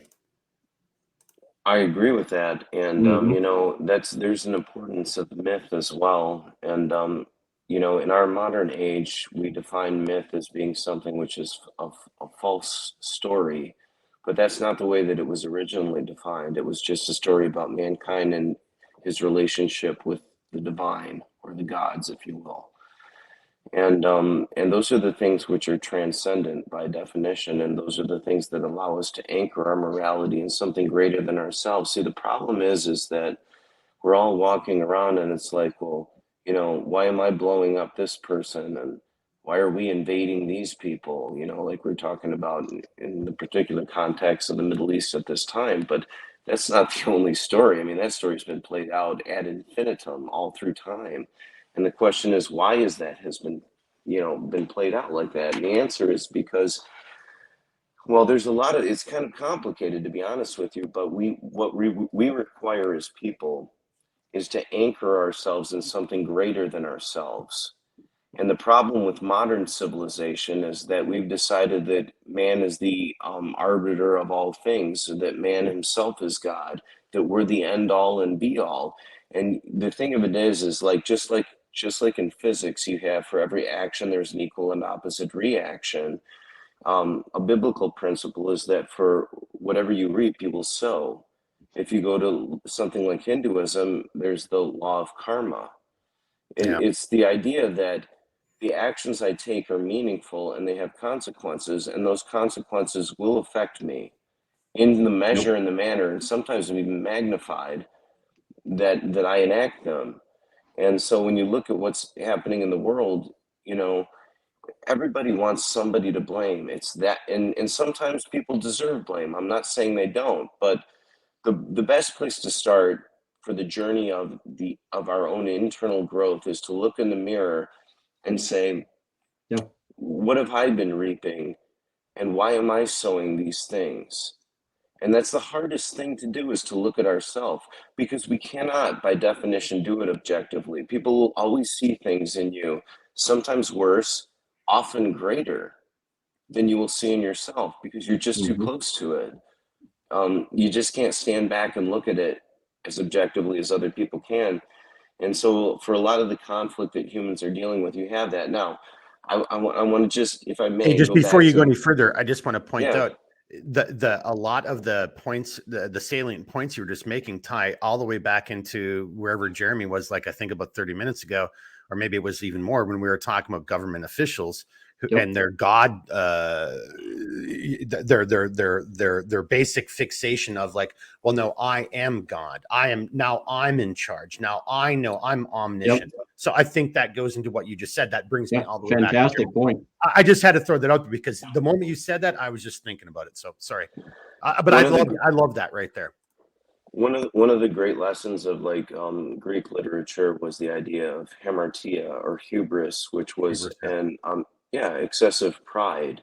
Yep. And if you go into like the biblical stories, you have the idea that the devil was filled with pride and said, "I will ascend above the stars." Well, the stars is a metaphor, kind of, for divine beings. It's basically saying, I will rise above everything that is divine and called God, and I will become God myself.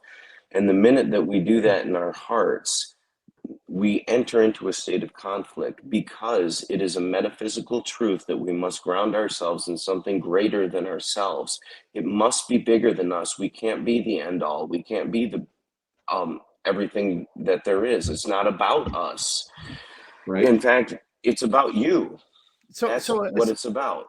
so hang on then, boys. And again, I just want to throw this out there, and this isn't slap each other in the back. I'm not disagreeing with what you're saying, and I know what you're saying resonates with you and Jeremy. Your conversations are kind of bouncing off each other, but to me, it begs the question. Then, wherein lies the problem? Because in the West, in my humble opinion, and I've lived in both the West and not the East, like the Asia, but more in the Near East and the Middle East type of area. So I think I've seen a couple other cultures, but in the West, I would say this one thing I can kind of reflect on a little bit more, from a little bit more of authoritative, perspective, because I live here. I think you see more and more people, Stephen, who do exactly what you are saying that we shouldn't be doing. More and more people are only fixated on themselves, and they see themselves as above, beyond reproach or godlike, or, you kind of see what I'm saying? So if I'm right in that, I'm posing this to both of you before you go further. If I'm right, then how do we bail ourselves out of that? Or does that go right all the way back to when, Stephen, when you said, no, there's nothing we can do. The ship is going to sink and we just got to see what comes out on the other side. A lot of ground has been ceded to ideas that are not good ideas. And part of the reason that they aren't good ideas is because they're not reflective of reality. In other words, they're not true. And so those seeds were sown, and they were sown honestly, like they were sown before you and I were even born, like even seriously. And it's just one of the I don't know if I want to call it a burden, but it's one A of the responsibility. reality. Yes, it's something that we are going to have to bear. And in the face of that, what we must ask ourselves, in my humble opinion, is what seed am I going to sow today that will bear fruit tomorrow for those people who will be in the similar position to me? That's the choice that we have. We can't change what's been done, but we can change what we do and the seeds that we plant into the soil for the future. That is our choice. That is our prerogative, and that's what we need to focus on, in my opinion. And even if we knew we were going to fail, let's say it's 100%, I guaranteed somebody calls you up, hey, Mark, it's done. Doesn't matter, because I think that doing what is right is an end and not a means, and That's so correct. we do it anyway. Yep. We do it anyway. Well, and I love that. And Redbeard, I'll come over to you real quickly or next, but I just got to respond real quickly. It's like, I love how you just ended that, because it doesn't matter if everybody else in society says, well, this is what you should do, but I know it's wrong, or it goes against my moral philosophy, my religious beliefs, or, or my worldview. And if that's what I end up doing, if that's my last final act, and well, because this goes into a little bit more of spirituality. I know then that I'm going to be judging that too. Like, even in the face of of all these pressures and all these, societal desires and norms and pressures and whatever it is, I still held true, and I did the right thing up until the very end, even if it cost me, or even if it came at great cost. Again, do what's right, not what is easy. That's my humble opinion on that right there. So Redbeard, Blackbeard has just given us a whole lot to digest. You want to weigh in here, sir? Sure. I've probably said this to you before, Mark, but I feel like there's how do I even want to say this? A lot of people have a hard time looking themselves in the mirror, but from my experience, I feel like it's much easier to look yourself in the mirror and lie to yourself, because you can just walk away from the mirror. It's not permanent. It's not something that's going to stay there forever. When you leave, it leaves. What's more difficult, and I would actually implore more people to do this, is get a journal. And because it's much harder to write a lie about yourself or to yourself than it is to look yourself in the mirror and be like, I don't like what I see, I'm going to walk away. When you put that thought down, like, have you ever tried to sit down and write in a journal and like literally, have you tried to lie to yourself writing in a journal? It does, like, I'm here to tell you, like, you can do it, like, you can put the words on paper, but you're looking at those words and you're like, in your heart, you know it's a lie. But when you're muted, Mark. Thanks. There you Hey, go. I'm smiling, but maybe not for the same reason Blackbeard is smiling. So I actually am smiling about what you said because, Jeremy, I think you're right, but only to a certain extent. I think the three of us, the quote unquote normal average person would be wrestling with those issues that you're pointing out. Yeah. But I think, unfortunately, a lot of human beings today, and especially in the West, the narcissists, they're going to write that shit down because they've already convinced them. They're psychopathic. They're narcissistic. They've already made these decisions up in their mind. And so that pen, I think, going to what Blackbeard was just kind of alluding to, or even directly discussing, that is how they see reality. That is their perception. That is their reality. And I don't think they actually would have any problem writing it down. I think actually it would be difficult to break them out of that stupor and point out the fallacy and how wrong they were. So to that point, Mark, I'm gonna say this, and I know that this is something that's not very well liked, and I'll probably be called some type of phobic for it. Phobic. Even though it's a totally irrational phobia to have, I would highly implore before somebody draws their conclusions to look up the definition of what a phobia is. But if you have you have people that are heavily overweight, and you see these people, and I'm not talking like overweight by 20, 30, 40, even 50 pounds, but you have people that are like north of 400 or 500 pounds, and these people are out here, and I'm not trying to disparage these people, but what I'm trying to do is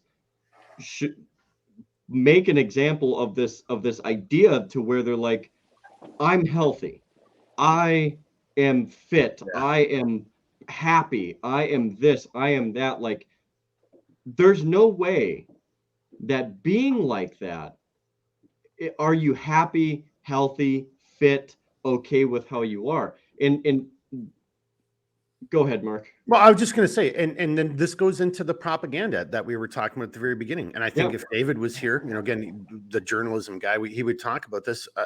You guys are both smart, but that's it, Jeremy. We're spending time, our media and in our businesses, like, oh no, that's healthy and that's sexy, and we all know it's not. And so I'll just throw myself under the bus. With my physical shit that's been going on with me for, well over 3 years now, I'm easily 20 to 30 pounds overweight. I'm also, I'm kind of, it's not that I want this to be the case, but I'm kind of coming to the realization, hey, I'm getting older. I am old, and I'm never going to be that man I used to be, but I can still get back to something. And that's what I want to do. Right. So again, I got this, woe is me, get this hip surgery, and then like, okay, dude, it's time to fucking get back into physical fitness. So Jeremy, to your point, I'm just trying to say, like, no, 50 pounds overweight, that's when you should be like really ashamed of yourself. I'm 20 to 30 and I'm really pissed off with myself. Right. And to that point, but through propaganda and the media and through evil, we're starting to like say, oh no, that's the new sexy and that's the new normal. And the fuck it is. That's wrong. We are actually hurting people by encouraging that type of behavior. And to that point, Mark, like, I think there's a lot of people, like, when you get to that point, you're like, fuck, like, I feel terrible. Like you're a rational person. You're aware. You're like, dude, my joints hurt a lot more. I don't feel good. Like, I don't have the energy I used to, or whatever it is. Like, I was overweight as a kid and I hated it. Absolutely hated it. Like, there's not one moment when I was that way to where I was like, no, this is fine. No, I absolutely abhor it. And the thing of it is you might not be, Mark, the man of yesterday, but instead what I would challenge, like, not only you, and I think you're already on this track, but many other people that are struggling with issues is don't compare yourself to the guy or gal of yesterday. That person's gone. Focus on the person that you can be tomorrow, and do everything in your power to cultivate the shit out of who you want to be, and understand that it's going to be difficult. It's going to suck. It's going to take a lot of time, effort, and energy to get to where you want to be. But look, the person of yesterday might not be there, but you can still be an amazing fucking person for tomorrow. And if you're willing to put in the work and be aware of what that's going to take. That being said, we have this situation to where society enables poor choices, poor behavior, poor moral decisions. And when we look at people who are, in this like very obese state, there's this idea of like, oh, well, like these, like my health, there's one person that was like, my medical issues aren't conducive to, like, this is not because I'm fat. It's like, we literally, like, as you and Stephen have mentioned before, like there is a cognitive dissonance, like a total disillusion with reality of like, I just don't even want to accept what my reality is, but it doesn't change the fact that like these individuals cost more medically, they require more resources, more exceptions, more aid and assistance and stuff like that. Many of these people have a hard time like having a conversation like we're having and not being able to breathe very well. Many of them breathe through their mouths when they sleep, which is terrible. So just slow down real quickly, because I don't want to go too far afield. Because you're right, but I just don't want you to keep doing it because it's going to really sound. It's just going to sound. They don't want responsibility, and it goes from one thing to the other. So it's like, but I just also want to say, I mean, like, because it could be, like, there's somebody who's listening, like, oh, and they're going to be mad and bummed out. But I think, to me, which, okay, be mad and bummed out, but turn that to what Jeremy's saying.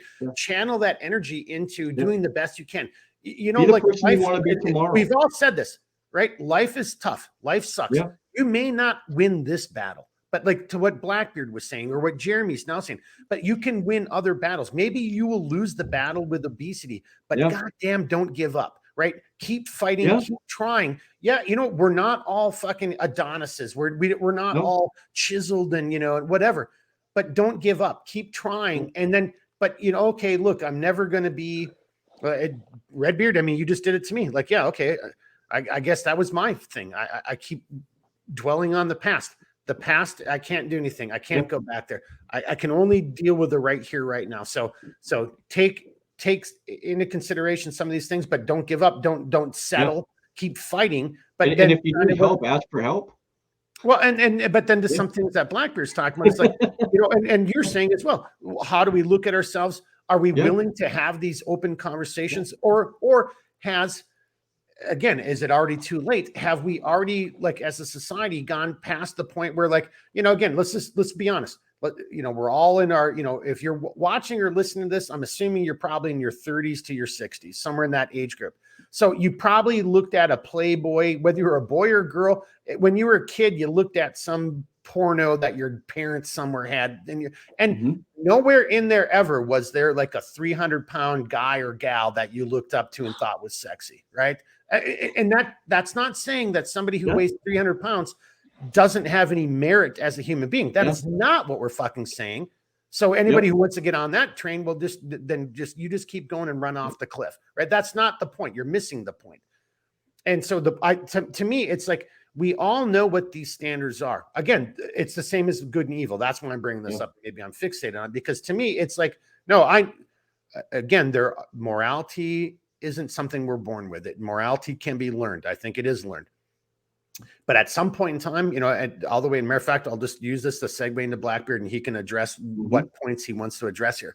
But bringing it back, if you've grown up in a gang, and if you think raping a woman is like, that's a good thing, that's a positive moral thing for you to move up the ranks of the clan or the gang or whatever, Well, then your view of morals and principles and etiquette and is at very much odds with what other people in the world view. And then, so how do we deal with that? How do we resolve that? I guess that's kind of really the ultimate. Again, I'm not black pilled, but I think we're at that final point where we all better use this. And again, this whole conversation, even just talking about obesity and physical fitness and whatever it is, we're at this point where honestly, I think we've become too soft, and we're probably about to be punished for that on some level, whether that's a religious, philosophical conversation or just harsh reality. Like, we've allowed too many barbarians through the gate, and our empire is about to be dissolved or break. Blackbeard, what do you got, sir? Amateur, Apple. No, there it is, right there. Apocalyptic prophet. I wanted to point that out earlier. I just kind of missed, but there it is. You want to be a amateur apocalyptic prophet here? What do you think? Sure, why not? All right. I do mean that facetiously. Like, I don't really think of myself in that way, so I just want to make that clear. But so I kind of sidetracked us there. But seriously, fellas, as we kind of start wrapping this up, was my last little diatribe at least? I was trying to say that to because again, Redbeard had said some stuff, Blackbeard, you had said some stuff. I threw in my own little thoughts. I'm trying to guide us on our way out here, but what do you guys think? I mean, respond how you see fit. Are we heading over? Is the cliff right in front of us, looming in the foreground, or is there more time? Or is it hey, even if it happens, it's not the end of the world. I mean, if you're still alive, then it isn't the end of the world. And as long as you still have the ability to draw a breath, it's not over. Where do you guys want to go with that?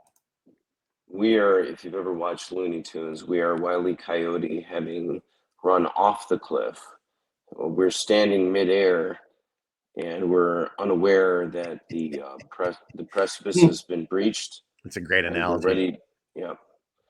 So that's where we are, but that's not where we're going to stay, because gravity has a way of being rather objective rather than subjective. Whether you believe it or not, it seems to implement its force upon you. So the question is if the ship is going down, if we're over the precipice, what do we do now? And one option is to say, throw up your hands and say, the hell with it, and I give up. But I don't think that's a very appealing option, and I don't think it's the only option. So maybe we ought to discard that option and go for a different one. And so the other options are, well, if this is what's going to happen and I don't have control over that, what do I have control over? And it's what you do in your own life. It's like, I think it was Jeremy was bringing it up earlier. It's the idea of creating community. It's about going back. See, everybody thinks that that the testing that comes with trial is an inherently negative thing, but it is only insofar as you allow it to defeat you. But if you view it through the lens of a teacher, which it can be if you let it be, then maybe this is something that drives us back towards something that's a bit more meaningful. And that's the understanding of things like, what am I getting up for every day? Like, what matters in life? Amen. Maybe I ought to live for that. Amen. So I'm not trying to I don't know, proselytize, but is it as a concern? Well, and I apologize. Yeah. I said amen. I didn't even mean that in a religious context. I just meant amen. Like you, I agree with you 100%. So, I do. Yeah, I didn't mean to take that into a proselytizing comment. So sorry if I distracted you there. No, not at all. Not at all. I mean, that's part of our vernacular, but I am a religious person. Like, people say, well, religion is terrible. Well, it depends on how it's implemented, and it depends on what you mean by religion. Because a lot of people, what it is like usually when people denigrate religion, what they're talking about are mind prisons that lock you into these things that are independent of truth or falsity, but what their purpose is to tranquilize your anxieties. Yep. But especially as men, and I'm sorry if you don't like it, but it's the truth.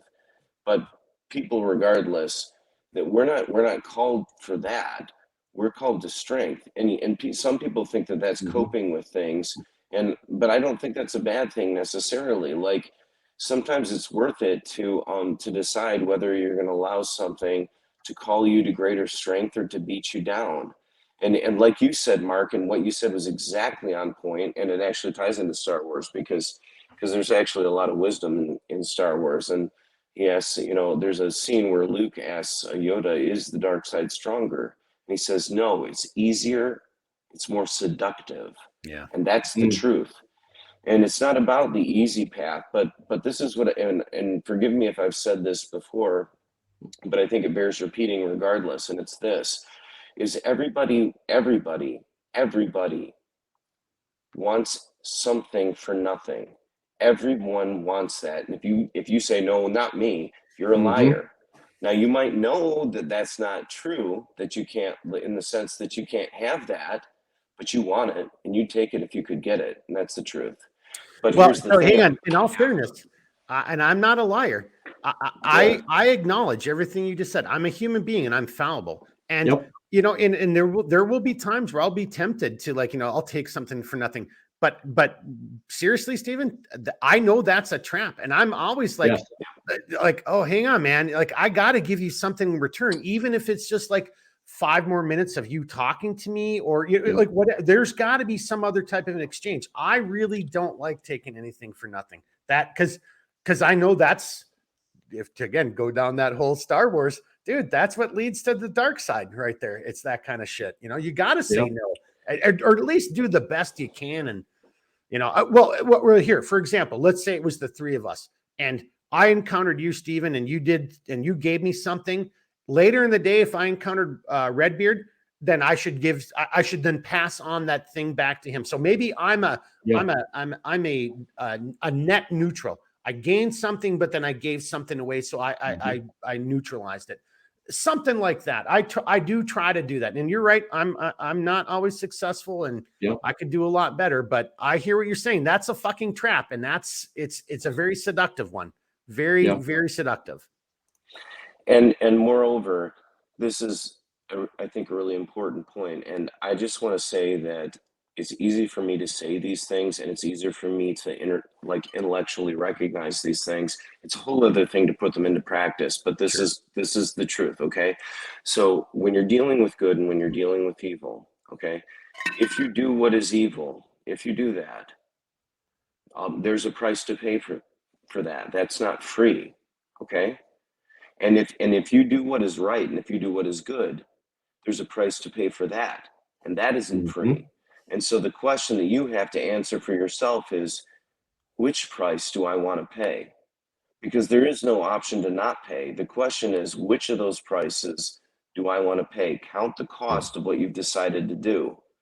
And that's kind of where we are as a civilization. And then just throw this in there, Stephen, and Redbeard respond to all this. Is like, when you're making that decision, if I do this, what's the price? You may not even know what that price is that you'll have to pay. So you psychologically, philosophically have to say, hey, if I'm going to do this thing for, that's good. Well, what's the price I might have to pay for it? You don't know. It might be, you might lose your whole family or your job. You do this other thing, that's easy and it's potentially evil. Well, what's the price you're going to pay? Lord only knows what that could be. Right. So there's, and I think, so again, I love these conversations because I think spiritually, I don't think any of this, in my humble opinion, disproves a sentient being, an omniscient. Like, I don't think any of that. I'm like, no, I think that's the whole point of free will. It's like, no, we all have to figure this out, and you got to make those decisions, and you got to, live with them. Like, matter of fact, Stephen, back to one of your earlier examples from like about 30 minutes ago, your questions like, well, what if you did this and you had to pay make this ultimate sacrifice? Yeah. And you don't even know if it's going to be worth it or whatever. But that's all the more reason why you do that, is because you have faith or you believe or whatever it is, something of that nature. Redbeard, what do you got for us, sir? Yeah. So I'm actually going to, you both might like where I go with this, but Mark, never.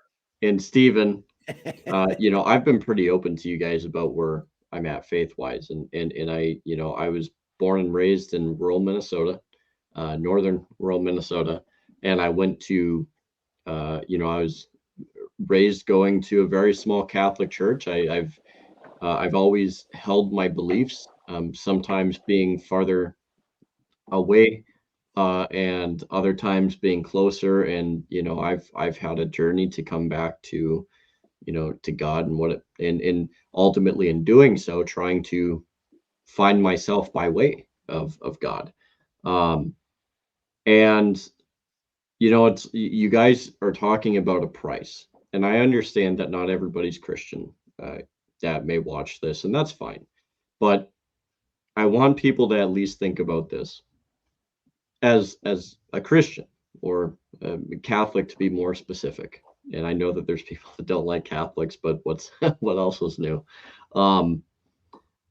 It's I find it interesting how, when people ask for strength, like, whether it's through prayer, or they just are just like, like, I really need some extra strength to make it through the day. The price for that is a challenge to make you stronger. Strength isn't just magically going to appear. Strength is something that will be only provided once you have met the standard to carry that mantle of strength. When you ask for patience, you are going to be tested by a ton of moments in which you need to practice patience. Why? Because think about it. Strength is practiced. Patience is practiced. Why? Like, not to harp on this, but why do people go to the gym to get stronger? Because you have to literally practice getting stronger. That's what weightlifting is. That's what doing runs are, to get more practice. So the point is if you're going to ask for something, understand that what Stephen and Mark are saying is, there is a cost to this. It doesn't just happen. It's not something that just magically like appears and everything's going to be okay. And there, I am extremely fallible. And Mark, I know you had brought this up, being fallible, but I'm extremely fallible. There's, I can even do a mild AAR right now, which is my fallibility tonight was, I took an easier route in how I conveyed certain thoughts, because I think for the first episode in a while, I've probably sworn more than I normally do, for the last few. Why? Because it was an easier word to latch on to versus what I felt that I could have said. And, I feel that's something that is easier. Now, for some people, they might not look at it that way, but I think both of you guys know that when I want to try and convey something in a fairly good intellectual manner, I can do that, but I took an easier way out. And so how do we get better at that? One, you have to recognize what it is you do wrong. And two, you have to get yourself, you have to work with yourself to get beyond that. And so 100%, like, we are fallible creatures. We are weak to things that are easy. That's the reason why governments parade easy, because they know we have this thing inside of us that's like, oh, this is free, this is easy, I don't have to do anything. And like Steven says, there's not one person that hasn't thought, like, oh, this is nice.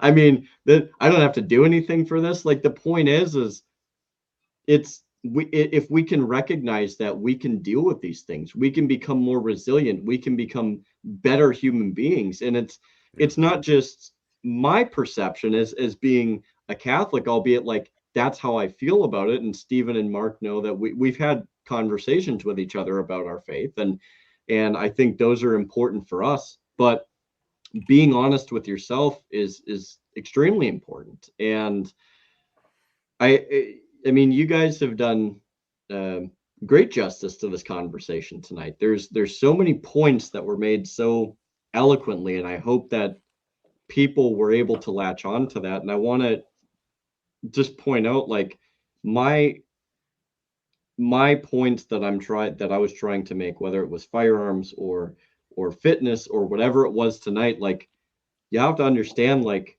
these different things, these realms of responsibility in carrying that mantle of responsibility is essential to becoming a stronger society, a stronger culture, a stronger people. It's when we shirk off this responsibility because it's hard or because it's difficult or because it seems gigantic, like it's a titan standing before us. When we just set it on the ground and leave, that's worse than going against that titan and failing. You just stole some words out of my brain housing group, because I wanted to focus on it's okay to fail, right? Like 100%. failing isn't the worst thing. It's not trying. Like in that whole conversation you were just having, the worst thing about that would be, to me, is somebody not having the courage to try. Like, I want to be in a society where it's Mark and Redbeard and Steve and Black, aka Blackbeard, and everybody else. And it's like, when I fail and I F up, I've got a bunch of people saying, "Hey, dude, yeah, I've been there before. I know exactly what you went through." Yeah. For me, this is where I dropped the ball, or this was one of the things. But do this again, and you'll get better at it next time. So, in other words, you want to create a society where people aren't afraid to try. Like who aren't afraid. Like, we want to create a society of badass motherfuckers.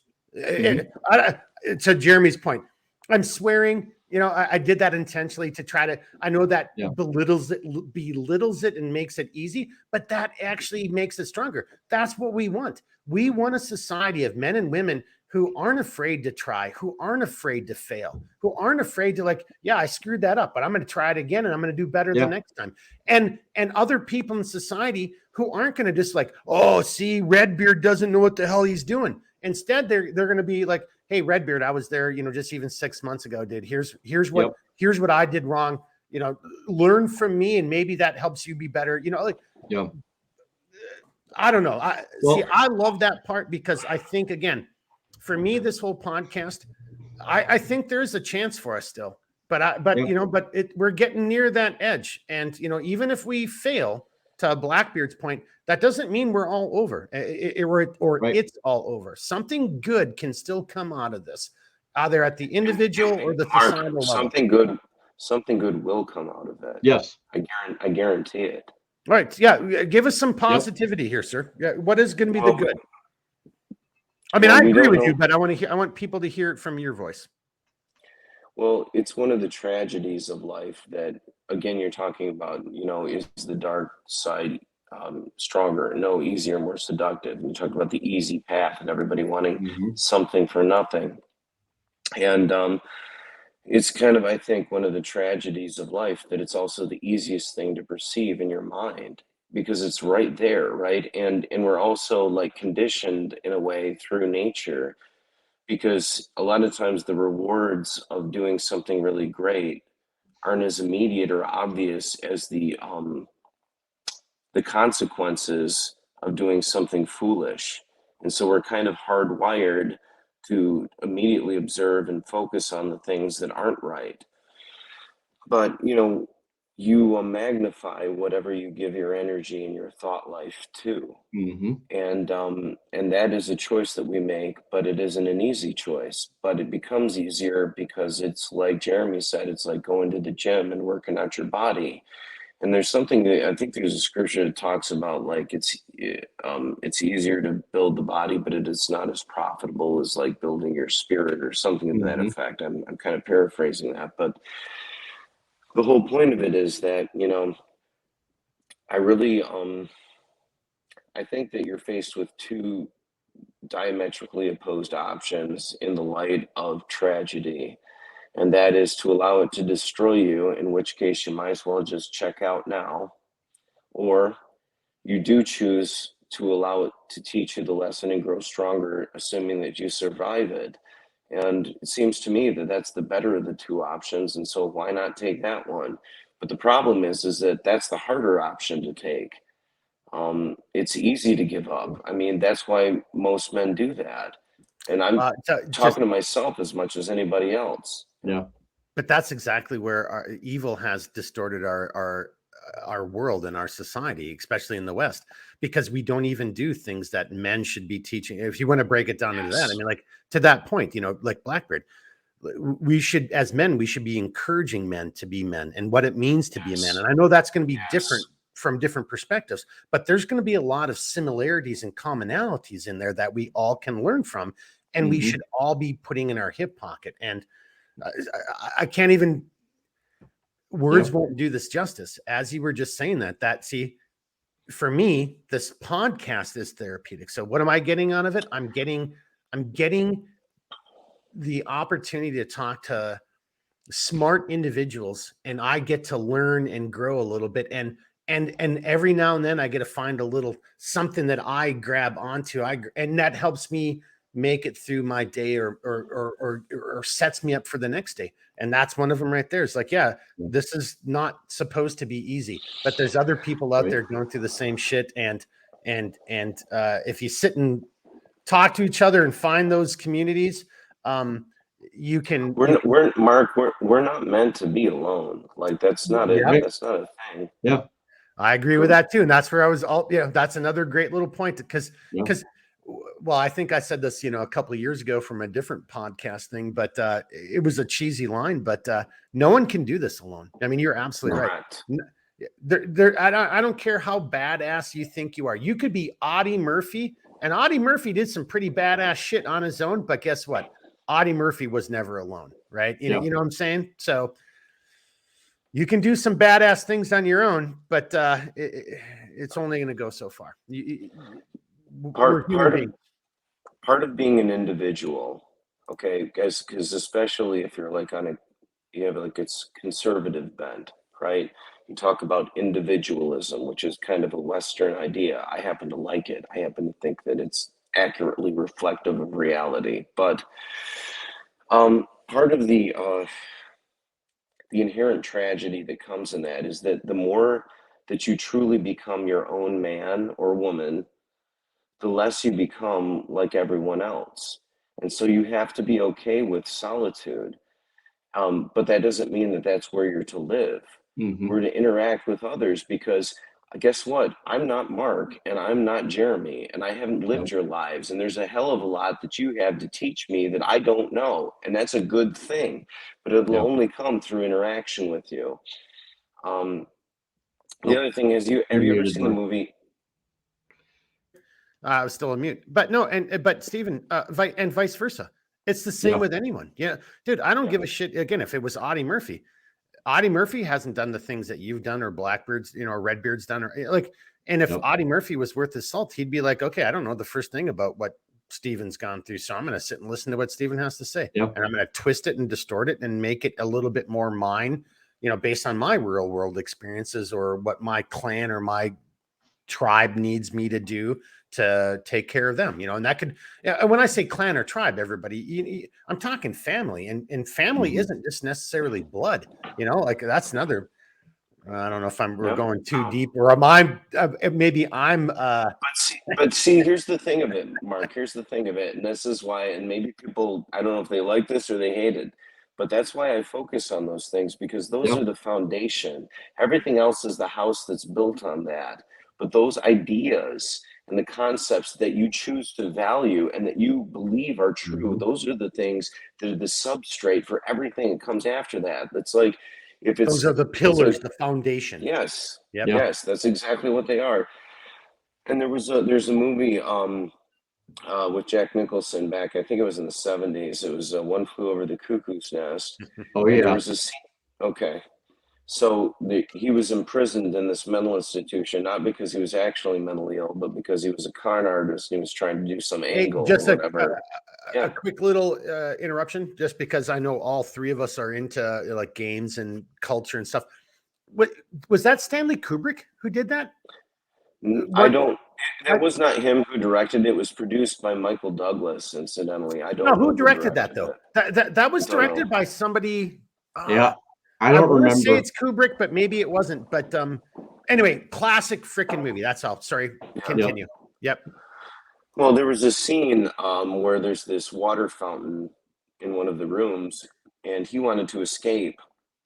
And he tried to convince other people to like remove it from its moorings and throw it through the window so that they could escape through the window. And nobody wanted to do it. So he went over there and he stood and he strained as he grabbed on the edges of the fountain. And he kept straining and straining and straining and straining. And he never moved that thing, not an inch, not a millimeter. It stayed exactly where it was. And everyone just stood in silence and looked at him. And he said, well, at least I tried, didn't I? And what happens at the end of the movie? Yeah, the chief. No spoilers. Watch the movie. Yeah.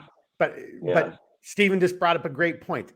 And it was through that example, and the example was of failure.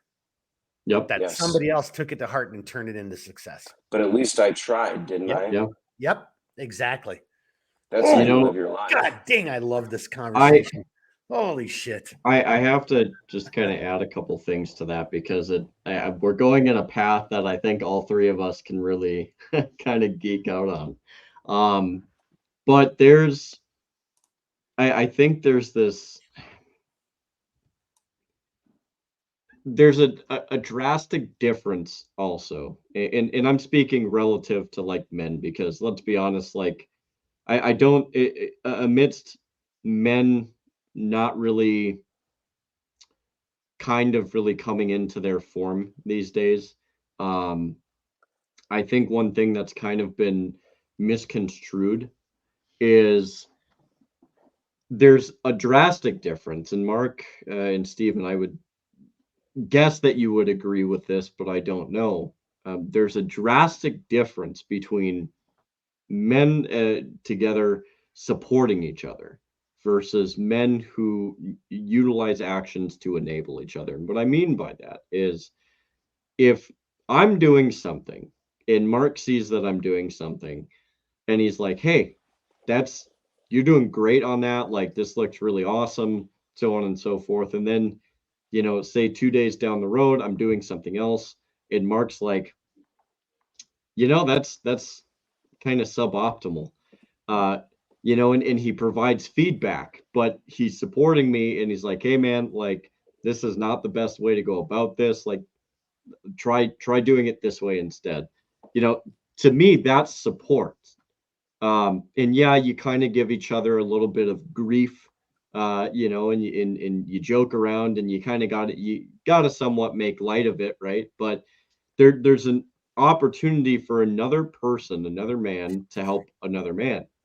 Now, we have a society in which I think is predominantly dispositioned to enabling, to where I think it takes more of a man to call out his buddy and being like, hey, dude, like, this is less than optimal. This is not the thing that you should be doing.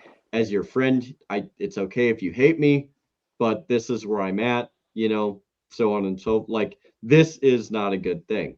And I think you got to call each other out. You got to call each other's bluffs sometimes. You have to support your friend as opposed to enable them and being like, hey, yeah, like, you probably shouldn't rob this store. That's a less than optimal move, right? Like, we are at this point to where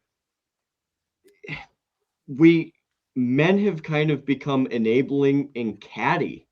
And a lot of people say that about women, but men are becoming, like, honestly, if there was one argument to make that men are becoming women, we are becoming women in the fact that we literally will do some of the most underhanded shit to each other.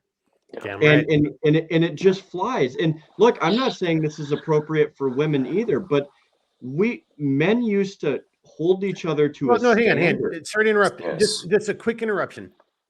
Let's just say it. Let's just say it out loud. Let's not tap dance around it. Like, within our culture, right? Our Western culture, we assume, and we assume for a reason, like, women, when they talk to each other, they talk to other women very differently than how men talk to other men. There's nothing wrong with that. So I just want to say, let's not tap dance around that.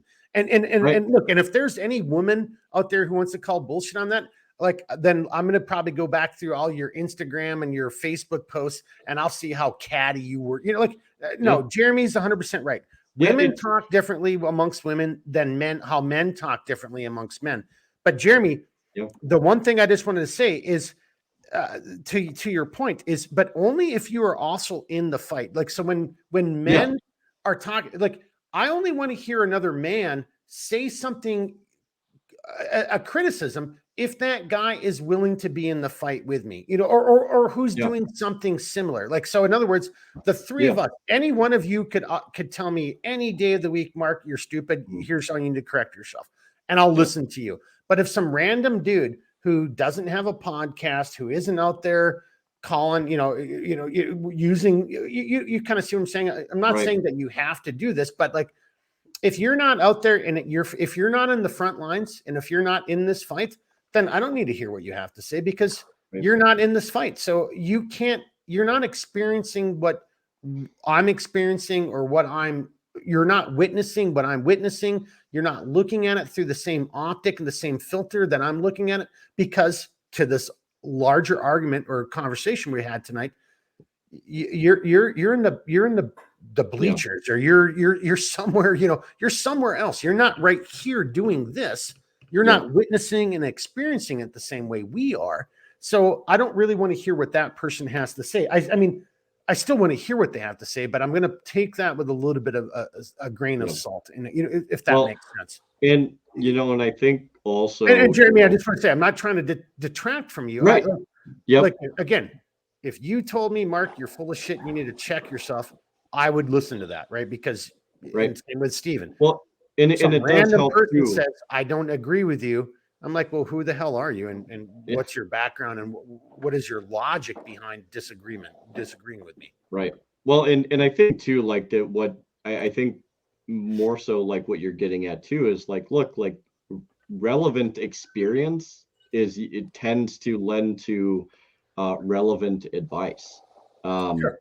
And and so a guy who's never fired a handgun telling you how to do gunsmithing, right? Like, seriously, right? Well, and so like I really do want to, and I hate I guess I don't apologize about this, but I really do want to harp on this idea. Like, men definitely need to, we need to put in a lot of work to helping raise each other up again, and I'll say it, like, it's okay to care about another guy. It's okay to have a brotherly love for another man, because look, we are in this together. Like you guys have said, and like I've said multiple times, like, we thrive in a community, right? Like, we can't do this alone. So if you're sitting there and you're disparaging another guy that's in your community, and you're tearing him down, and you're telling him he's worthless and he can't do this, and you're never going to be this good, and so on and so forth, like, dude, all you're doing is enabling a weak link, and you are in part like culpable to enabling that weak link, and moreover, you're part of the problem, not part of the solution. Well, and I was going to say, moreover, the mirrored image is you are the weak link. not even the guy that you're disparaging, right? Like, it's you are the weak link. So it's like, it's, we have to do better as men, and I would challenge the same thing with women. Like, women, you guys got to do better. You've got to police each other. You've got to hold each other up. Yes, you have to support each other, but we as men also need to do that too.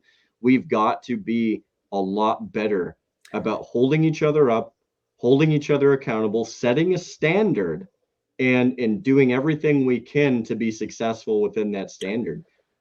So, I just want to throw out there, we'll come over to Steven, but I think that should be a podcast in this next decade, is men need to help men and women need to help women. We should get some female guests on here because Redbeard, you're absolutely right.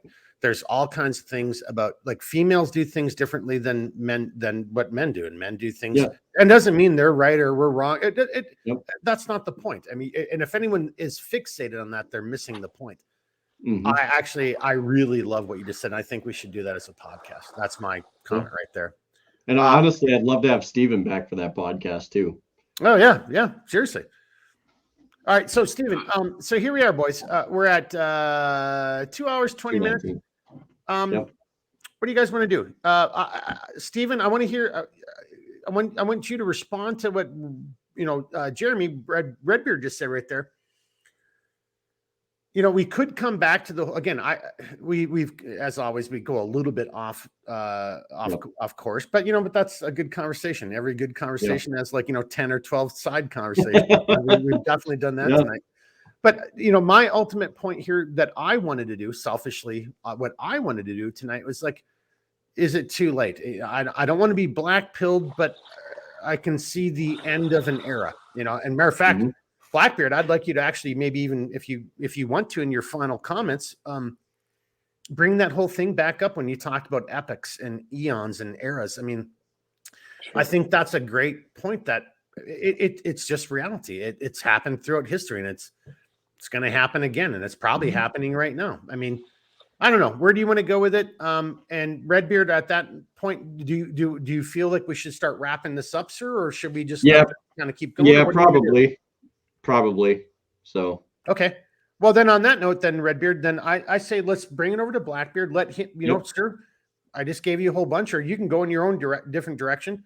And then once he's done, then we'll come over to you. And then if David shows up, we'll give him final comments for the end of the podcast. But actually, he can just tell if his kids won or not tonight. But then but anyway, and then you take us out, and then perfect. Yeah, we go from there. And as a matter of fact, I'm sorry. That pause was, I'm just trying to think about next week. And gosh, guys, I'm just not feeling good. I just shit is going to probably get worse. I just keep feeling it. I mean, the sense of foreboding doesn't mean we're all going to die. I don't mean it that way, but it just shit's about to get real, very real. Blackbeard, go ahead, sir. Well, is everybody okay with that? I kind of rambled and then I didn't get everybody's opinion. Are you guys okay with that? Or should we move forward with that? Okay, I got 2 thumbs up. I think that's good. Hey, who in the LF just did that again? There was a thumbs up on that's the third time. Screen.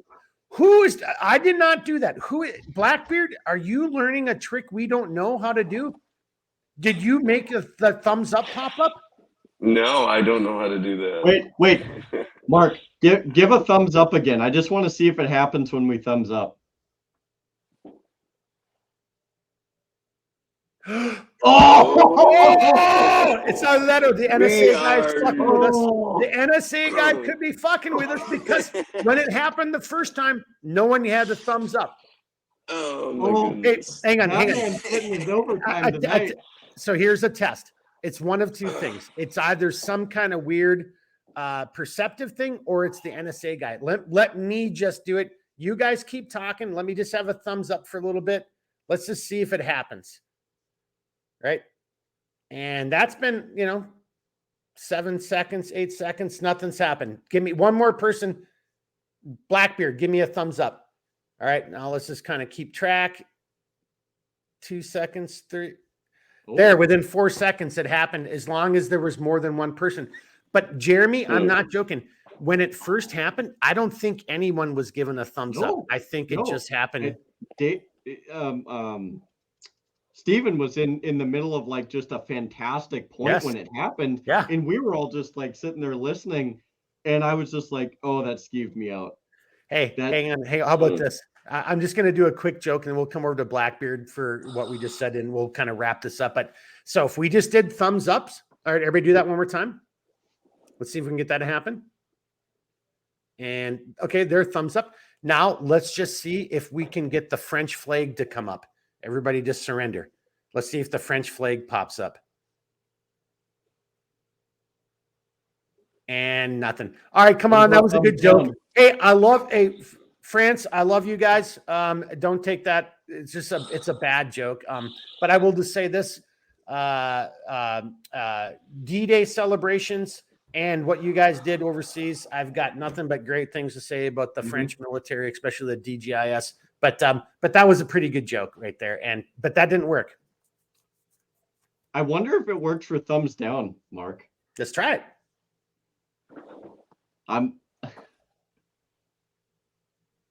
Holy shit. Either our NSA guy is on the ball or that's some weird little software thing we didn't know about. Yeah. All right, take us wherever you want on that note, sir. We are doomed. No. We are, seriously. Well, I really want to touch on the point that you had left off on just a minute ago. So can you remind me of that? Because there was something I had to say about it. About which point? I'd actually brought up a couple different subjects at the end. I was talking about, like, again, everything from, the roles of men and women in society, and not to be ashamed about that, to what we were talking about before about, men. Well, I mean, I think Jeremy brought this point up, and as far as I can kind of remember, this is one of the last main topics that we're talking about, which is like men should be able to support men, and there's nothing wrong with that. I mean, yeah. So we were talking about, we got to be good to each other, man. Yeah. And we have to be able to call each other on our bullshit and be honest. And then the same with women, having to do the same thing, because I think we were talking about how, like, so many guys call out and do bullshit things towards other men. Got it. Yeah. Yep, got it. That's kind of where the last general thing that I think we were talking about, Stephen. If you have a standing building, is it easier to, well, forget whether or not you have a standing building. Is it easier to blow up a building or to build a building? Easier to blow it up, obviously. Yeah, obviously, right? Yeah. And that's the way it is with negativity, and that's the way it is with criticism.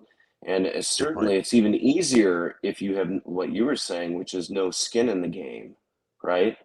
It's like, I've never even held a gun, but here's how you do it, by the way. And there's just an arrogance in it that isn't, what we need to do is humble ourselves. But the problem is that we, and maybe it's more of a male thing than not, I don't know, but I see it in myself. And it's the idea that, my value is tied to these transitory things that can be lost. Like, how awesome am I in this? How much do I know about this? How good am I at doing this? And the problem is that, as you've learned, and as we will all learn, is that those things change. Like, you're not going to run a 5-minute mile anymore. I mean, maybe you are, and that'd be awesome. But, there's a time when that's not going to happen anymore. And that's just called life. And, you talk about the black pill. It's like, I'm not saying that we're all going to die. Well, I am. Maybe not from what's coming, but eventually it's going to happen. And we need to be okay with that. We really do. Like, we need to be mature enough to accept that and say, okay, in light of these facts, how then should I live while I'm here, while I have breath in my lungs? And unfortunately, that's a damn good point, sir. That's fucking awesome. Thank you. I think it's the truth. I think if you think it's awesome, it's not because I'm some, like, really. Yeah, you just spoke the truth, though. That's awesome. It's because that's how we all need is, to hear that. We all need to be reminded of that. Yeah, and so like, whatever happens, like, if the nukes go off or something because we enter World War III and that's the end of us, well, I'd prefer that didn't happen, but I need to be okay with that. Mm-hmm. I really do, and so do you. And if it doesn't happen, awesome, and I'll be okay with that. But I need to be okay with things, and I need to take control of the things over which I have control. And what the media wants is for us to be in a perpetual state of fear. And there's actually something called trauma-based mind control, which is a very dark subject, and I don't want to get into it in any great measure, but I'll just say that there are certain individuals, and they are tied to government and to other bodies or groups of people, that purposely torture people to split their personality in order to essentially silo them and create dissociative identity disorder in order to use them for particular purposes, which are not their own. And if you look at what the media does, whether it physically happens to you or not, I mean, think about the fear of the pandemic that just happened. Pan was the god of the jungle. It's where we get the word panic from, or not jungle, but the wilderness. It's pandemonium. It's panic. It's pandemic. It's Pan is everything. It's the nature god, but he's shown as the cloven-hooved creature, the hybrid of the fawn or the satyr from the wilderness, like in Greek mythology. So all these things have deep connotations. A lot of them are subconscious. They're historical, and they go back into time, but they have a purpose for the people that are aware of those things. And the purpose for those people is control of your mind, because that's ultimately what decides what you'll do with your hands. And so what we need to do is wrest back control of our own minds and say, I will not live in fear. I will not live in panic. I will decide how things are going to go in my life to the extent that I have control over them. And over those things for which I have no control, I will leave those things to forces greater than myself. And that's how I'm going to live my life. And so it's never too late. It's just a question of where will things come. And as it goes toward the clock, in the spring, the buds begin to sprout, the flowers begin to bloom, the rains fall, and in the summer, we enjoy the bounty of life. In the fall, which is what happened to man fell, and things fall in the fall, that's when they start to die. Then that's when things begin to lose their life, and it's still beautiful and it's still a part of life. And then we enter into winter, and it's very cold and it's very dark, and it's far more inhospitable. It's more difficult to live in that, and there isn't as much life that's happening. Everything is dormant. But then inevitably, inexorably, the spring comes, and the buds begin to bloom again, and the flowers reappear, and we enjoy the fruits of the life of summer. And all of life is a cycle. That's how it works. It's just how it is. And there's a clock in the sky that is the constellations, and we go through. It's actually a 26,000 year period, different ages, and so we're just on the cusp, I believe, of entering into a new age. And guess what? That was never going to be easy. It is not going to be easy. And that's okay. It's inevitable. What we have to do is just, at some point, you can decide that paddling against the stream of, the flow of the river is just enough. It's time to just lay back, put your hands behind your head, rest on the raft, and let the river take you where it's going to take you. And that's where we are. And then when we enter the tide pool, when the river meets its ends, when we pass through the delta and we're on the shores of some other place, we dock the ship, we dock the raft, we get out, we survey the land, and we say, okay, what do I do now? And that's where we are, and that's where we need to go. That's my opinion. I really have to get some editing software, because I want to just take those last 5 minutes, 3 minutes, whatever, Blackbeard, and that needs to be a clip, because that's it right there. There's a couple things I want to add to or comment on, and now I'm not even going to, because so if you're watching this, if you're listening to this, I've said it a couple times, I don't have the time, I don't have the software, but you can do it. Just hit pause, rewind, go back 3 or 4 minutes and listen to everything Stephen just said a second time, and really let that sink in. Really let that flow through your body, every fiber of your being, and take that in all its totality, and try to embrace it. Again, that's not a Christian thing. It's not a Muslim thing. It's not a Hindu thing. It's a human thing. It's a spiritual thing. It's a natural thing. I would really highly encourage everybody to just go back and listen to everything Stephen just said a second time. And if I ever get off my ass and I can get some software, then that would have been cut out, and that would have been its own little separate segment right there. High five to you, sir. I mean, I got a million things I want to add to it, but just that'll be a whole nother podcast right there. Redbeard, do you want to add to that, or where do you want to go with this? Seriously, I'm not joking. I loved what Stephen just said right there. If only more people could take a step back and realize that that's kind of how we should be viewing all this day-to-day grind that we're in. Yeah. This. See, I'm just going to shut up. But what do you want to do, sir?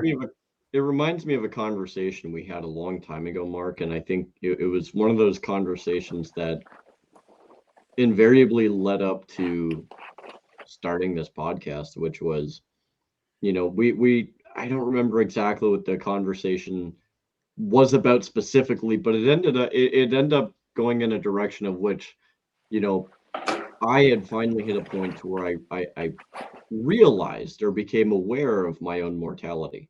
And in having done so, only then was I capable of realizing, you know, the preciousness of certain things, the importance of certain things, the non-importance of certain things, and you know how fragile certain things can be, or how um, rigid certain things can. Like essentially, like in realizing my own mortality, it opens up exactly what Stephen kind of talks about and what we're all talking about, which you know I think is today.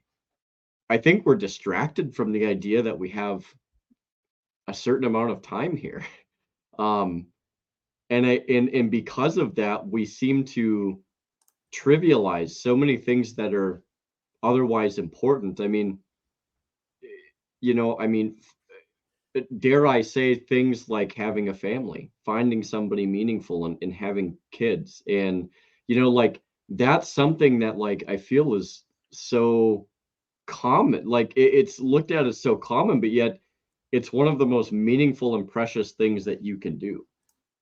It's one of the most important things that as a man, and one of the greatest things that we can do as men is to raise a family. Like, think of how precious something is like that. Think of how real something is like that. I mean, that's not a small feat.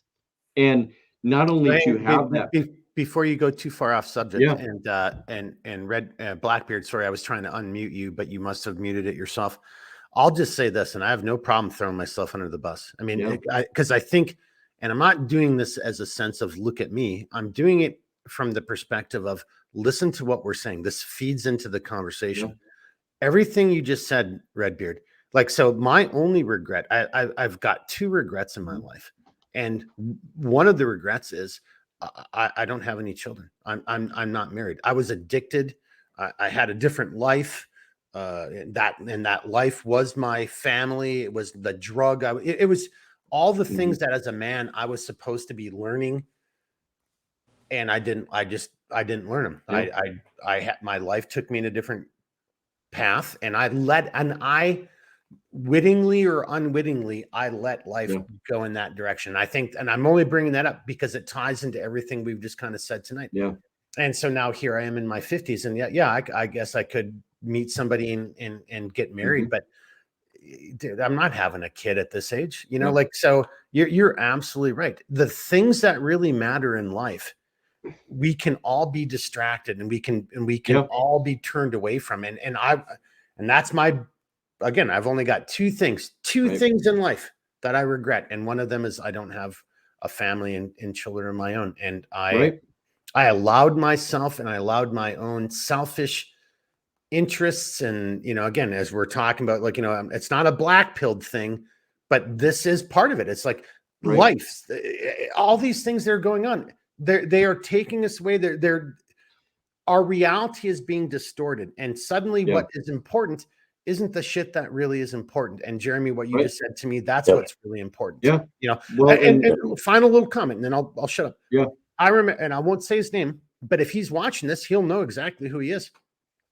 As it was a friend of mine who wasn't in any, tier one type of unit, just, whatever. And he was always lamenting about how he was never in the shit and doing things. And I'm like, and I just remember saying to him once, I'm like, yeah, dude, you've got a wife, you got yeah, a chance to have a family. Shut the fuck up. And just, yeah, and you're doing good things. Like, right, service to your country doesn't mean Audie Murphy shit. I mean, like, there's yeah, all kinds of way you can, like, but you've got a family and stuff. Like, matter of fact, in hindsight, like, well, I'm going to save that. That's yeah. not for this podcast. Well, That's you for know, maybe, anyway, different in conversation with you guys offline. But that's my final comment right there. And Jeremy, you just brought that up. And when we're talking about this, the worst is could still be there, and don't be black pilled. It's that same thing. You don't have right, to be Delta Force or SEAL Team no, 6 or any of that bullshit. You can, to be a man, to be a woman, to raise a right. family, and to have your place in life, and to have meaning in life. Well, and beyond that That's all too, I'm Mark, saying. just real quick, and then I want to turn it over to Stephen because I Yeah. know he has something to say as well. But it's even beyond the family. if you were to go out and ask, and I'll answer this question myself, but if you were to go out and ask and say, and ask another man, what's the oldest friend you have? And not age wise, but I'm talking, what is the person you've known the longest that you can say, not just an acquaintance, but somebody that you can say like, hey, if I ever needed to call this person, I know for a fact this person would be there. I have of my entire life, Mark, and this is nothing against you or anybody else, but the person I've known the longest is over 15 years. I've known him since high school. I met him through the Marine Corps recruiting page on Facebook. We have been friends for that long, just by happen chance. And we got to talking. I consider him one of my best friends. He actually lives out in Wyoming, and I'll actually be able to spend time with my buddy, like this guy that I've known for forever. But in the end of the day, I know for a fact, if I ever needed something, I'd call him up and he's like, hey, I got you. No problem. Unquestionably. And that is one of those things that like only when you realize the finite amount of time that you have here, do you truly appreciate relationships like that, because it is so rare. And I think so many people take that for granted. And that's why, to everybody listening to this, that is why cultivating a community and finding your tribe is so important, because there's so many people, they'll never admit it, that feel so alone despite the fact that they put on this facade. And dude, I'm here to tell you, like, I've been there. You feel isolated, you feel alone, you don't feel like there's anybody out there. But when you realize like, hey, like I only have a certain amount of time and I have to really take a step back and review what I do have, only until you realize that, do you realize that there's a lot of good shit out there. And even through all this cataclysm that we talk about, that to me, I think is the part of the thesis of what you've brought up, Stephen, and the fact that like there is hope at the other side of this. And that hope lies within the fact that if we can realize our own mortality, if we can realize the time that we will have that rarity become just a little bit more common with each and every day that we have.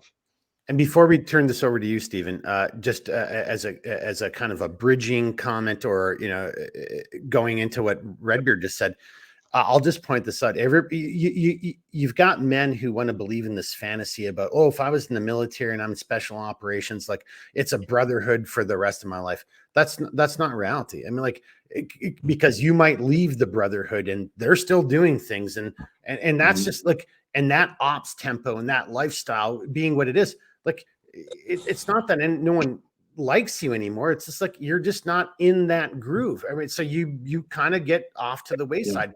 And Redbeard, I'm just throwing that up to what you said. I think there are so many men in normalcy who, for whatever reason, want to pretend or want to fantasize about being SEAL Team 6 or all this other bullshit. And they lose sight of the fact that they might have 4 or 3 or 2 friends that are true friends, to what you just said, Redbeard, right? Who are true. Dude, that is a rarity. And whenever you like, you are so blessed if you actually have what you just said in life. And so you have to hang on to that. And that isn't because you were a badass, doing some tier 1 bullshit. It's because you were living life, and that's what, life was. Yeah. It happened naturally and organically, dude. Like, in again, I do feel blessed in that way, because I can say I have one person that I've known over 15 plus, like, and I'll hand it over to Stephen after this. How many people can say that they know a person over 15 years that's consistently been in their life? How many people can say that? Think of the, not just marriages, think of the span of relationships. We go through so many people that it has become so commonplace, the realm of usury, that we no longer respect the realm of a meaningful relationship anymore. We don't respect love anymore. We don't respect the fact that we care about each other anymore. Because we can't even express that, Jeremy. We can't even express that. No, we're too afraid or shy of like saying, "Dude, I love you, brother." And so this conversation, and I'm going to hand it to you, Stephen. That's why I agree with you 100%, Mark. We need to. I don't even know if I honestly, I don't know if I want to wait for another decade. This is a conversation that we need to have like Yeah. sooner than later, because there's so much nuance in this conversation that needs to be hit on. We're not doing it justice right now. So, Stephen. Well, on the note, and then we'll bring it over to Stephen. Yeah. I'll just say I think David needs to be involved in it, Yeah. and simply because he's working in that arena right now within 100%. his community, trying Yeah. like, and I'm not gonna lie, like it's just that's not my strength. I can't have this conversation. I can't speak intelligently enough about it. I just don't have the experience that perhaps you do or Stephen does, but definitely David does because he's working with Yeah. his community along these same lines. So yeah, I agree with you. Let's definitely bring that up as one of the 100%. next podcasts. But when we do, we got to have David involved because yeah, I'll just sit here and I'll do like a little men should do this. And you know, I know what I mean, but I won't be able to articulate it the way that Right. you guys can. So Stephen, Can you hear me okay? yeah, we got Oh, you. yeah. Yeah, you're Okay. kicking ass. So one of the disadvantages, and I very much like the English language, but one of the disadvantages that it has is that our word for love is love, and that's pretty much it, and everything else is derived from context. But if you go into something like Greek, you have eros, which is erotic love, which would be like lustfulness. But then there's like agape love, which is like the love that you have for your brother, which is not the same thing. It's still love, but it's a very different kind of love, hopefully. Um, and so, you know, I think it's interesting too. Like if you look at like the Marines, they have they'll like the turn of phrase semper fi, right? Which is semper fidelis, which is comes from fidelity, which is truthfulness or faithfulness. Well, if you look at something like biblical scripture, the word for faith there, people take it to mean trust, or belief. But if you look at the actual root word of that in the original language, it actually means loyalty or faithfulness. And I think that's something that our society doesn't really appreciate to the extent anymore that it ought to. Just the idea of you call and I'm there, I have your back. And I couldn't agree with you more. I think that, a lot of times we think, for whatever reason, that quantity over quality is the measure of a man in terms of his relationships. But the truth of it is that if you get through life and you have a core group of a handful of friends that truly have your back and that last, you're doing incredibly well relative to the general populace. And the other thing that I have learned in my relationships with people is to never take them for granted, because, say for example, Jeremy and I were very close friends and we lived in close proximity. So it's like, hey, Jeremy, you want to go to the shooting range? And he's like, yeah, of course. And so we do that. And then he's like, well, you know what? I'm moving out of state. And you're like, oh, because life changed. See, nothing is stagnant in this life. We want that because we want the comfort of it, but that isn't how things are. And what that means isn't that we despair over those changes. What it means is that we should try to be as conscious in the moment as we can and thankful while we have those things, because we never know when they're going to stop. 100%. You were talking and you took the words. I was like, I was off screen, but it's thankful. Like I loved how you just said it, because that's where my brain was going. It's like, dude, maybe we won't be besties for the rest of our lives, but for those 2 to 3 to 5 or 10 years or whatever we have together, I'm just thankful for that opportunity, because I'm going to be a better man as a result of that relationship. So I love how you just said thankful. I think that was perfect, honestly.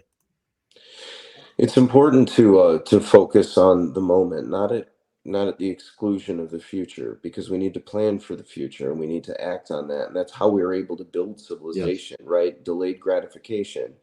But it's the strange dichotomy of living that there's times when I know it sounds cliche, and it is cliche, but you got to sit back and smell the roses every now and then and not worry about whether or not Hamas is going to blow up Israel, or Russia is going to nuke Ukraine, or they're going to release a new pandemic. Guess what? Mhm. Probably all that stuff, But Yeah. just Well, but for the our other sanity. realization is everything's linear. I mean, like, so no matter what, I mean, Yeah. we're moving forward on a linear track, and it's going to terminate when it terminates, based on, like you just said, whether it's China invading Taiwan, Russia, nuking Ukraine, or a new pandemic being released by the NW, whatever it is. And when that moment, or it's a stroke or a heart attack or Yep. a car accident, Yep. dude, at some point in time, that linear progression is going to terminate. Okay, there it Yeah. is. Yeah. Nothing I can do about that. I mean, so So I love we it. See, give again, thanks, and we give thanks in every moment. And and that's a this choice, is and it isn't refreshing for me easy. to hear you just say that, because that was a great moment. Like, dude, Yes. yeah, no, just give thanks for what you have. Period. Gratitude is such a big deal. It seems like such a foregone thing nowadays, doesn't it? A foregone Because it's conclusion. harder than being ungrateful. It's harder. But I it's think better. forgiveness is But it's amongst that too. better. Yes, that's exactly right. If Forgiveness I is understand better. you guys correctly at the end here, you're basically saying it's easier to be ungrateful. It's easier to Yes. condemn or Be talk spiteful. shit about somebody else, as opposed it is to, like what we It's just did right easier here. to blow up a building than to build one. It's always easier to destroy than it is to create. Yes. And But it Well, and then isn't as therefore, valuable. yes, then by just association or just a degree of separation, Yep. it's easier to condemn as it is to create or promote or espouse, right? You know what I'm Exhort. saying? Like, yeah. Exhort. Build somebody up. Yeah, Steven's doing a great thing. Your business is Yeah. booming. My business is sucking. I should still promote you because you're my friend, Mhm. right? But it's easier for me instead to talk shit about you, because it makes me feel better because your business is successful and my business is sucking. As an Sooner or example, later, you will reap what you have sown. And if you Yeah. have sown good seeds, you will reap it. You will. Yes. It's not personal. It's impersonal. It's a fact. So just try to Yeah. sow good seeds. I try to. I don't always do it, but Yep. I know it. right? It's not an opinion thing. Like, try it. Well, and Stephen, you might know this as well, but there is a particular seed biblically, the mustard seed. And if anybody understands what the parable is regarding the mustard seed, you will understand that something so small can be something very great, as long as you're willing to cultivate it and help it get there. And I think that, these themes near the end, I, you know, again, we talk about these perils and we talk about these terrible things, but all of these different things this is how you make the best out of a terrible situation. This is literally what is going to carry humanity forward is this right here, is understanding your mortality, understanding that a mustard seed can be cultivated into something great, having gratitude, being capable of forgiving. Forgiveness is one of the hardest things we can do as human beings because it's so easy to be outraged or Bitter. upset or hate somebody. Yep. Because it's oftentimes convenient for us to do. Yes. It's not convenient to forgive people because what does that do? It opens us up and makes us vulnerable, despite the fact that we know that opens us to attack again. But there's a lot to be said about a person who's capable of forgiving. And might I add, on a final note, who is the hardest person to forgive? Ourselves. Yeah. Yep. For If me, if it's you always been can't, myself. Yeah. and so many people do it very trivially, and there's like, oh, I forgive myself for doing. That's not how that works. Yeah. It is when you perpetually hold on to pain, when you perpetually fault yourself day in and like this is what drives people to addiction, to alcoholism, to drug abuse, to self-harm, to all these things. Is these people, and even people who haven't gotten there yet. I've dealt with certain things to where I've had to reconcile with myself and say, I am so sorry that I put myself through this pain and held on to this grief and all of this stuff that I have done. I am so sorry that I have abused myself emotionally. and physically and done things that I know that I shouldn't have done, but at the time were instantaneous gratification. They made me feel better. It takes more courage to do that than just about anything else. Hey, I just got to throw this out there because now this is another potential podcast. Like, for everything I'm about to say, I just want to predicate it on like, I'm not better. I'm not stronger. I'm not wiser. This isn't I've seen more or I've seen less, but as men, what you just said right there, Jeremy, is like, that is another thing about what it means to be a man. It's like, we are notoriously bad at forgiving ourselves. We are notoriously bad at letting go of that emotional baggage that we can take to the that we carry with us in our rucksack based on whether something that's we've seen in the military or war or whatever it is. And again, and that doesn't even have to be like cool guy shit. Like, dude, you're a construction worker, people die, like there's all kinds of stuff as being a man that's tough. But we as men, well, maybe we don't anymore, but there used to be generations where like, dude, we just kept putting those rocks in our own rucksack and we just kept carrying those things around with us. And that's not a good thing to do. It's like, it was awesome that you just brought that up. That almost needs to be another podcast. It's like, as men, we've got to do a better job of like, or maybe the greatest generation had it right. You just like shove that shit down and just drink, more whiskey or scotch and just, and deal with it. I don't know, I don't know if they had it right but we have to do a better job of that, I think, as men, honestly. Yeah. It's a particular responsibility to be a man, and it isn't innate. I mean, physically it's there, right? I mean, obviously, it's like, but I really believe that it's conferred by our fathers, and if they don't confer it upon us, then it becomes our responsibility to discover it and implement it for ourselves, and it's not an easy thing. I think of like the biblical picture of the Christ, like I'm sorry, ladies, but it's not a personal thing. It's part of the archetype of it. When God decided to incarnate, he became a man because a man is the one who's responsible for bearing the weight of things. Well, and that's so hang on. Yeah. Either man is the one who's responsible, or God, the ultimate creator, made and cast it this way, where man is but no matter how you phrase it, there's roles assigned to. That's what I'm trying to say. And the role assigned to us as men is, you're exactly right. Yep. But those roles that I'm saying is that they are not necessarily innate. And so, for example, you talked about joining the military and you have a brotherhood. Well, where's the brotherhood come from? It doesn't just pop up from nowhere. It comes from shared experience. It's hardship. There's an initiation. No, it's the fire that forges the steel. That's where it comes from. Yeah. All right. So our society needs that. It needs it for men and it needs it for women, but it needs it and it doesn't have it, as far as I can see. That's a problem. Yeah. Well, all right, there it is, boys. We're almost at 3 hours, and Steven I'm not saying you stole my thunder, but that's where I wanted to go at the very end. You just nailed it. Like that, to me, that's another conversation. I think we have to continue this, right? Yeah. Now more than ever, maybe, because now more than ever, it's important because we're losing. But see, Mark, this is what I'm going to say though. Like right here, I'm going to bring you full screen for this because this seems pretty important. Give me a second. Well, I think it is important. Yep. Okay. Go ahead. It's these kind of ideas. We're talking on a different level than what we started this conversation. And I'm not saying that those things aren't important. But what I am saying is that everything in our environment wants us to focus on those things, and they don't want us to focus on these things. Correct.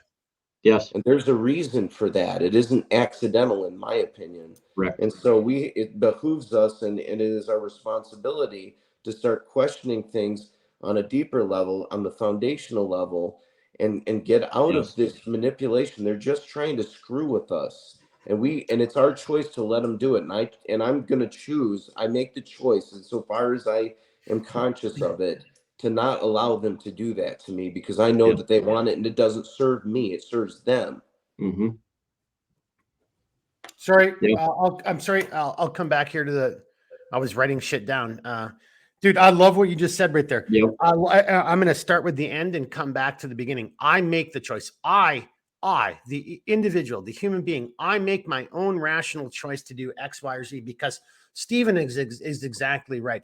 We are being corralled or led or forced into these conversations, these diametric or these dialectics. I mean, and that's all. I honestly, I think it's all being done intentionally. We are being herded like cattle into conversations and discussions and animosities about shit that doesn't even fucking matter. Like, no, I want to get back into what does it mean to be a man? What does it mean to be a human? What does it mean to be a member of my society or my family group, or or to be in love with a woman and have children? Like, that's what really matters, and that's what I just took away from everything that, Stephen, what you just said, and what I just wrote down, here, I'll just even do it.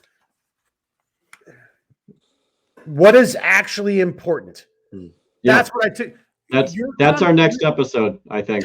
What is actually important? What is actually important? And when you were saying that, Stephen, I remember talking to a friend of mine, and so I'm in the agency at this time. He's in the military, I'm in the agency. I've been downrange a couple times. And he's lamenting how he's not been downrange. And I'm just reflecting on, like, I'm finally waking up to, like, this is all bullshit. What am I even doing? And I'm missing out on all the things that really are important in life. And here's my friend who's got all these opportunities, a family, and he's focused on all the bullshit. I'm like, no, dude, I will trade you any day of the week, because what you're doing is what really matters. It would have been better for me as a man to have been in a relationship and had children. Instead, I was running around like a child, blowing shit up and doing all that kind of cool. Like, we need men to do that. I'm not disparaging that, but I think the other part of the conversation is, but we all should be capable of that as men. We should all be like, when the time comes, I flip the switch, I go over and I fuck up your toys, I break your shit, and I say, don't ever fuck with me again. And then I come back home and I go into the arms of my wife and my children, and I get back to being a farmer and raising my fucking family. That's what, what is actually important? God dang it, Stephen, you just got me all fired up here. Podcast. I just want to point out the fact that, like, Stephen made a great point too, of how, look at where we started and look at where we are. Look at the shift of that conversation. And if I'm being honest, like, I think this conversation shifted the way that it did is because of who we have in our presence right now.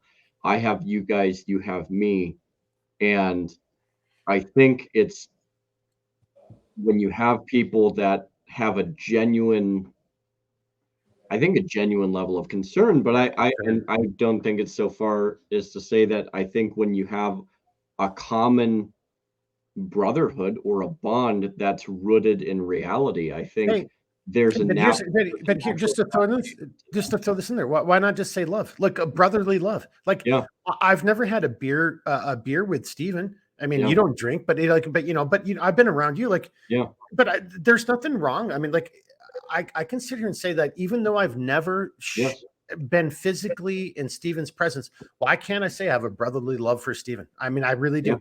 We've talked enough. Absolutely. He's been, like, God, I've got nothing but the utmost respect. And if Stephen was in my neighborhood, I would want to hang out with you and barbecue with you all the time and do shit with you. Yeah, seriously. So why can't we say that, Jeremy? Yeah, absolutely. And you described it perfectly.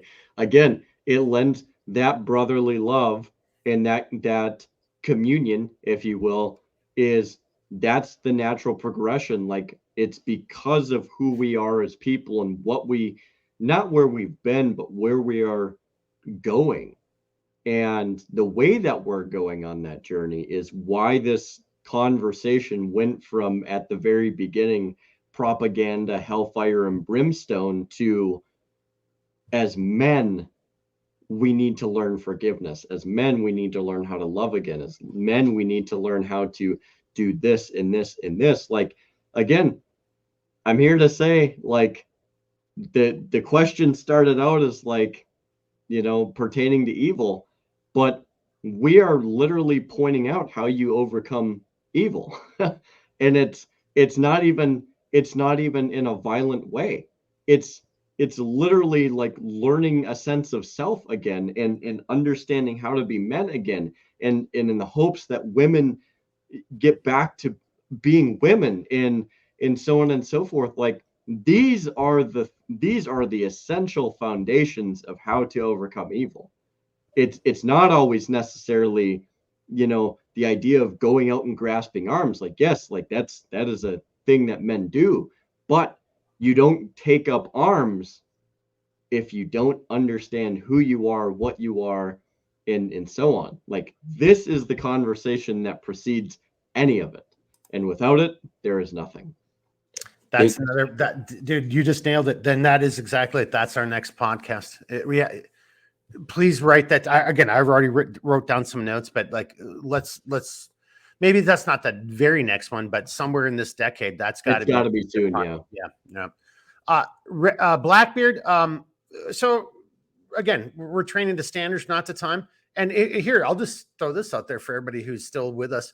I'm totally on board, and I've just accepted the fact that our podcasts are always going to be at least 2 to 3 hours long. I mean, there's no way we can have these level of conversations and talk about these subjects and do this in 30 minutes or an hour. I think that's impossible.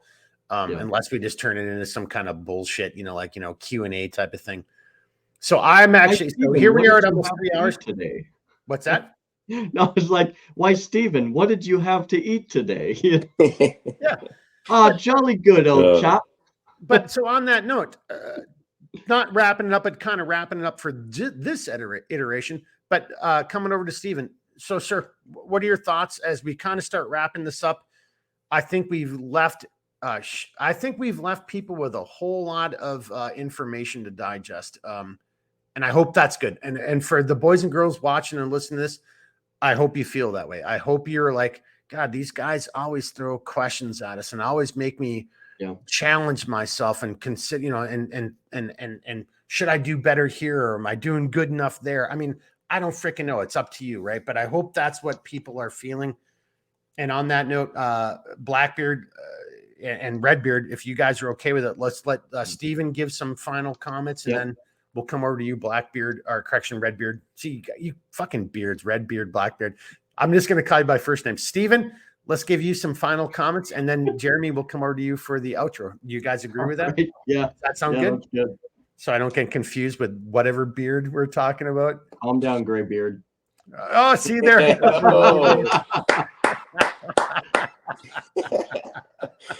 Nice. All right, Stephen, aka Blackbeard. Yes. It's all you, sir. So let me ask you this: Can I preach at you guys in the audience for a minute? Are you okay with that? Oh, proselytize. Go ahead, sir. Okay.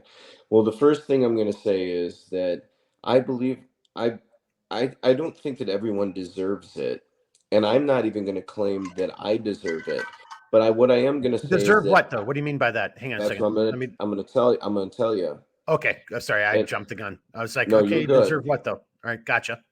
What it is choosing to treat people like an adult.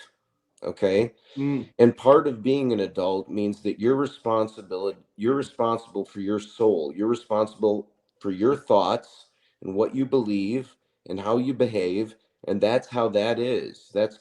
And I choose to treat you that way because I believe that you deserve that. And that's how I want my life to be. Okay. Regardless of the merit of it on any individual given person. So with that said, I'm going to say some things. And if you guys or others don't agree with it and don't believe it, well, I choose to treat you as an adult. So just throw it out. You know what I mean? But this is what I would say. As it concerns love, well, what does that mean? What does it mean to love somebody? And and if you go to a biblical passage, they ask the Christ, what is the greatest commandment? And they were trying to trap him in his words, and that's a whole other discussion that we could have. But what he said is that the greatest commandments are to love the Lord your God with all your heart, all your mind, and all your strength. And the second one is like unto the first, that you should love your neighbor the way that you love yourself. Okay. And so there's the model for you according to that. But then it becomes, and then it also states that God is himself is love. He's not only love, but he is love. And they asked Jesus, what is love? And he said, there is no greater love than this. And what is that? And what he said was that a man should lay down his life for his friends. And if you're a soldier, then you know exactly what that means. And 2,000 years ago, God said, I'm going to prove it. And he did it.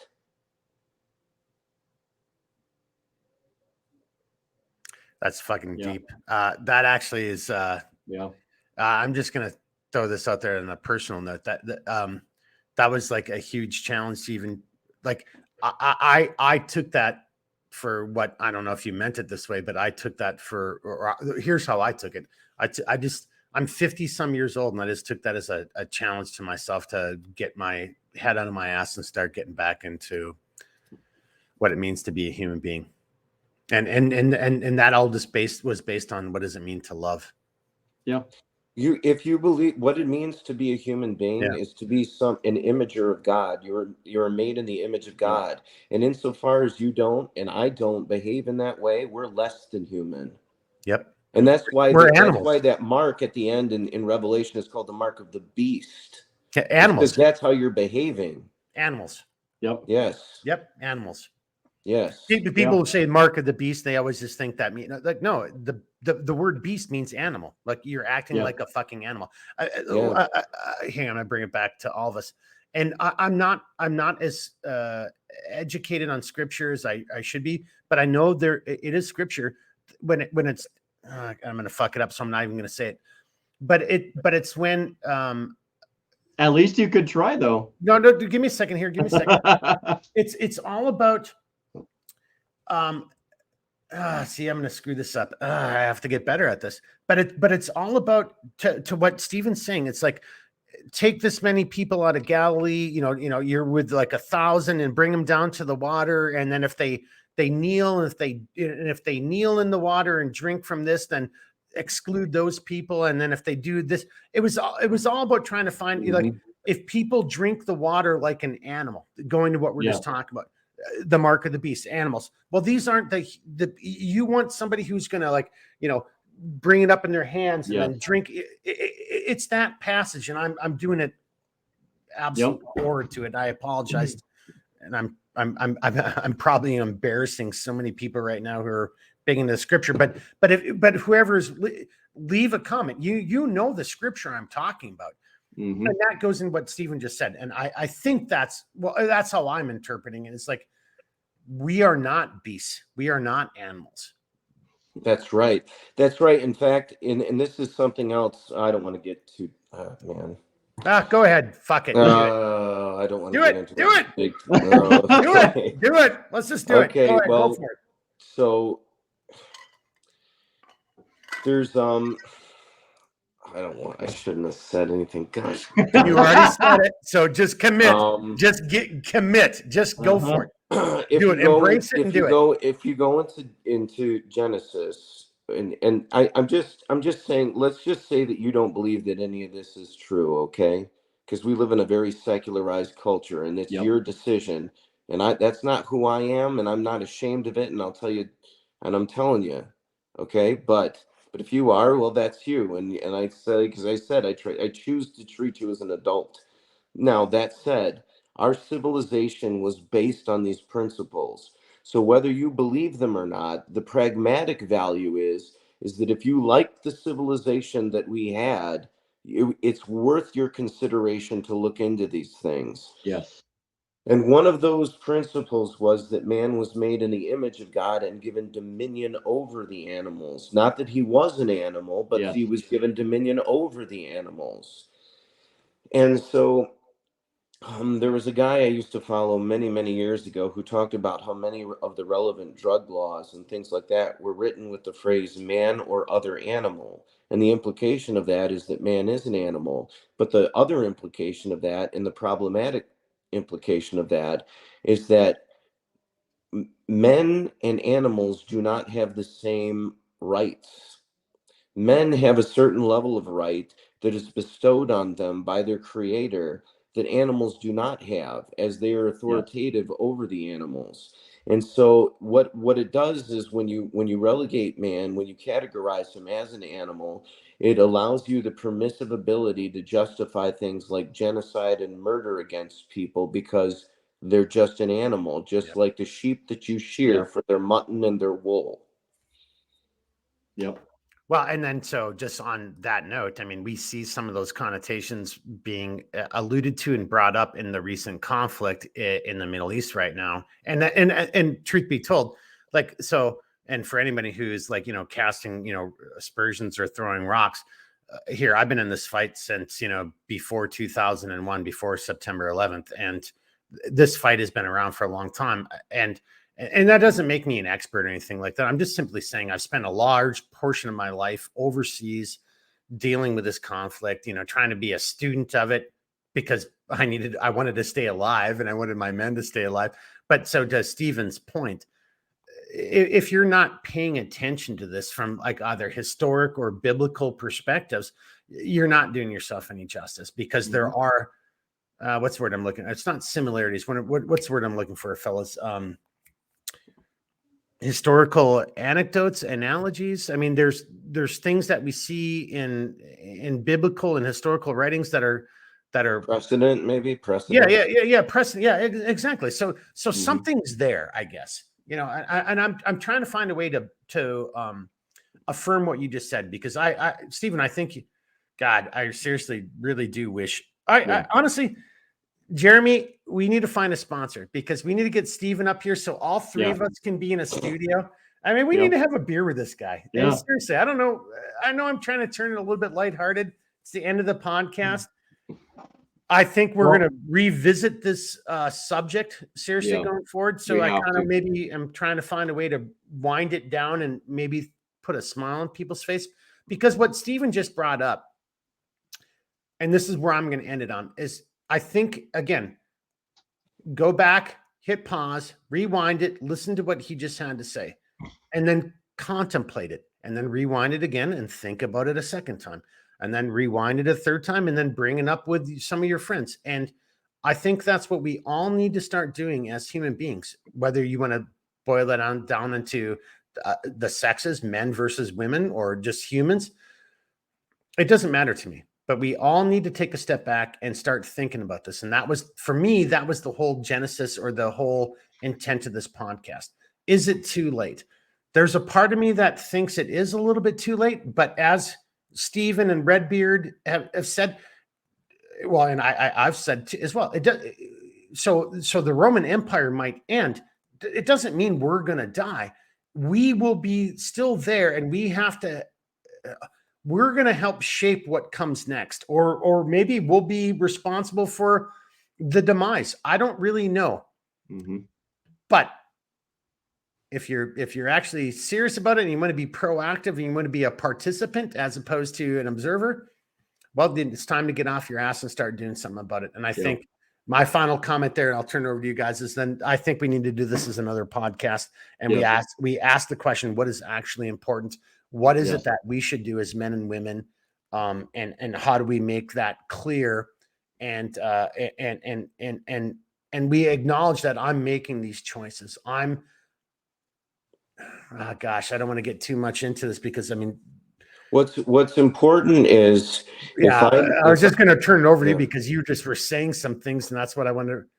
Go ahead, sir. I'm hesitant because we could sit and talk for another 3 hours, honestly. I got to get to bed anyway. Exactly.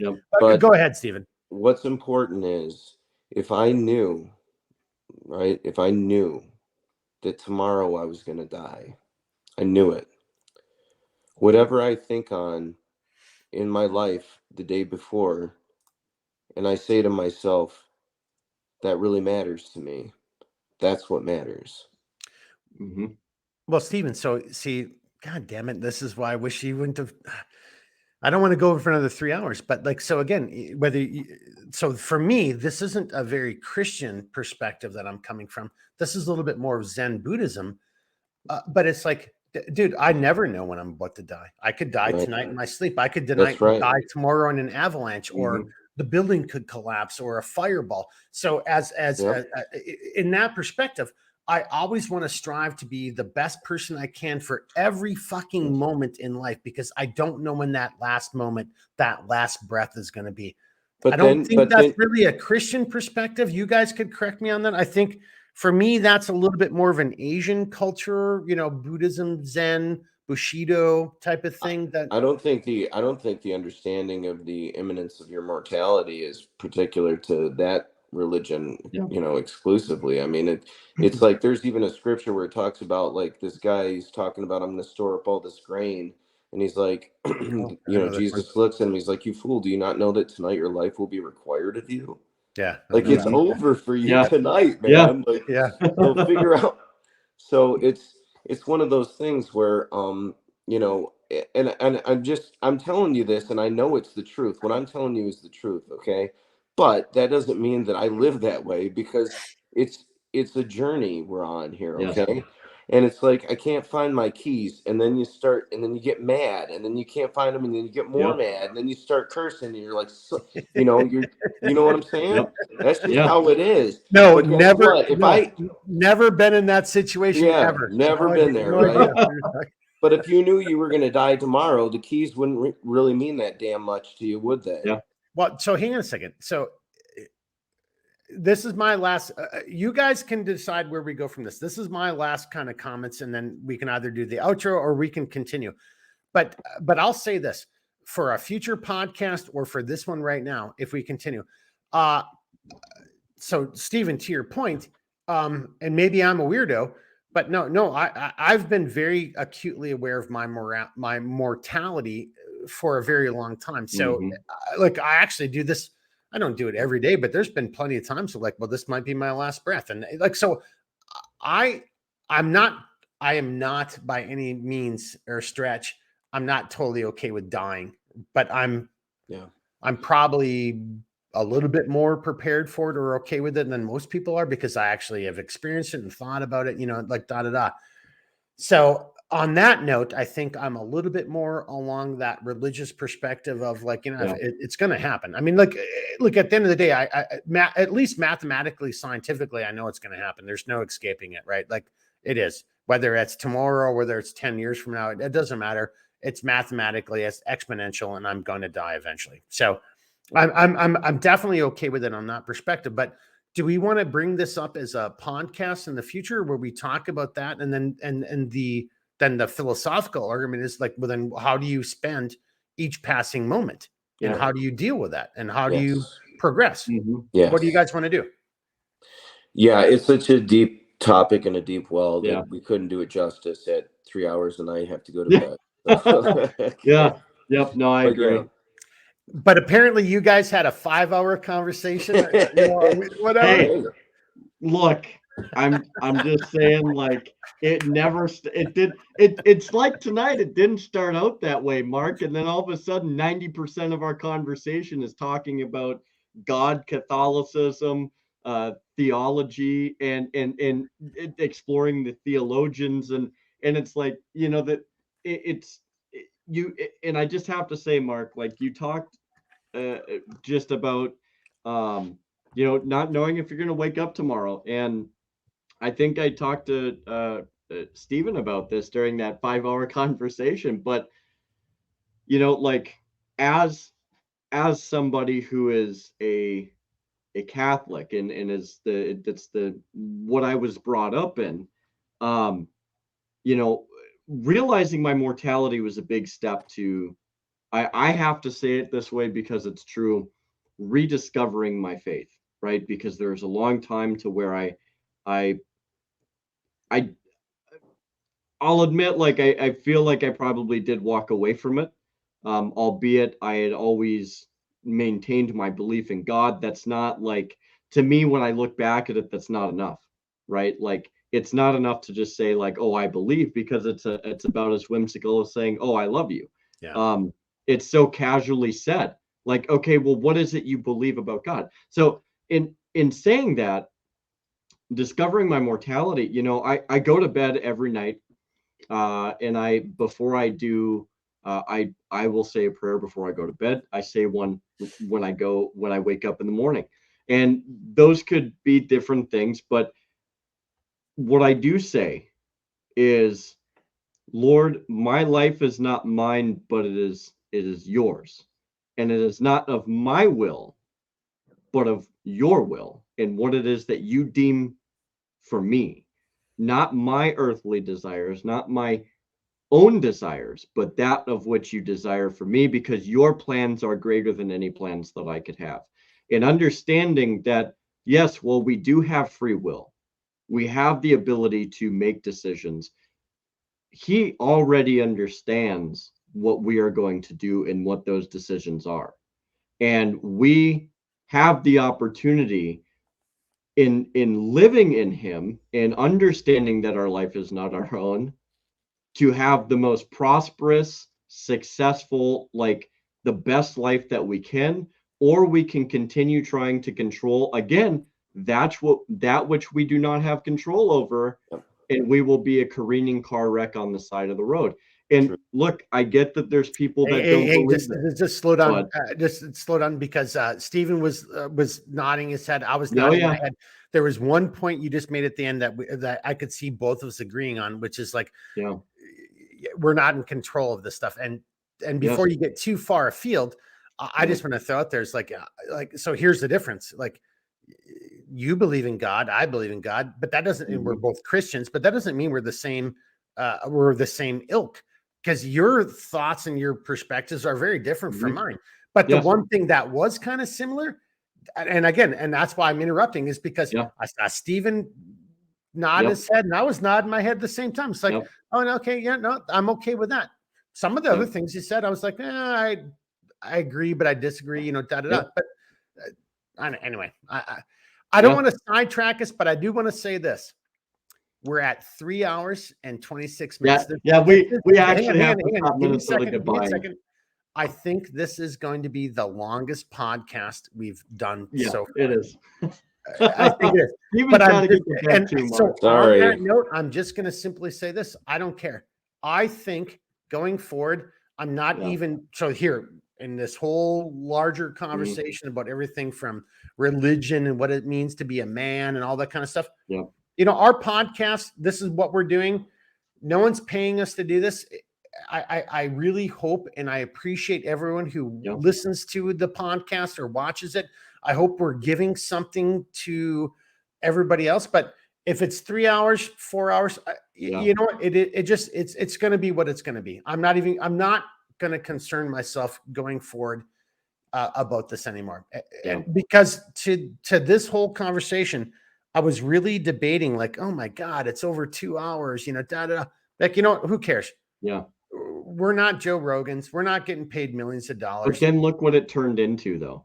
And think of the weight in the, like, not to diminish the Well, if you're first talking half, about this turned into a great conversation. I've Yeah. learned about 6 different things here for myself tonight just by talking to you, the two of you, for 3 hours. So Yeah. I feel like I've been challenged as a man and as a human being, and that's making me a better person. So Mhm. I don't really give a shit if it's 3 Yeah. hours or 2 hours or 1 hour Yeah. or 30 minutes. So that's me.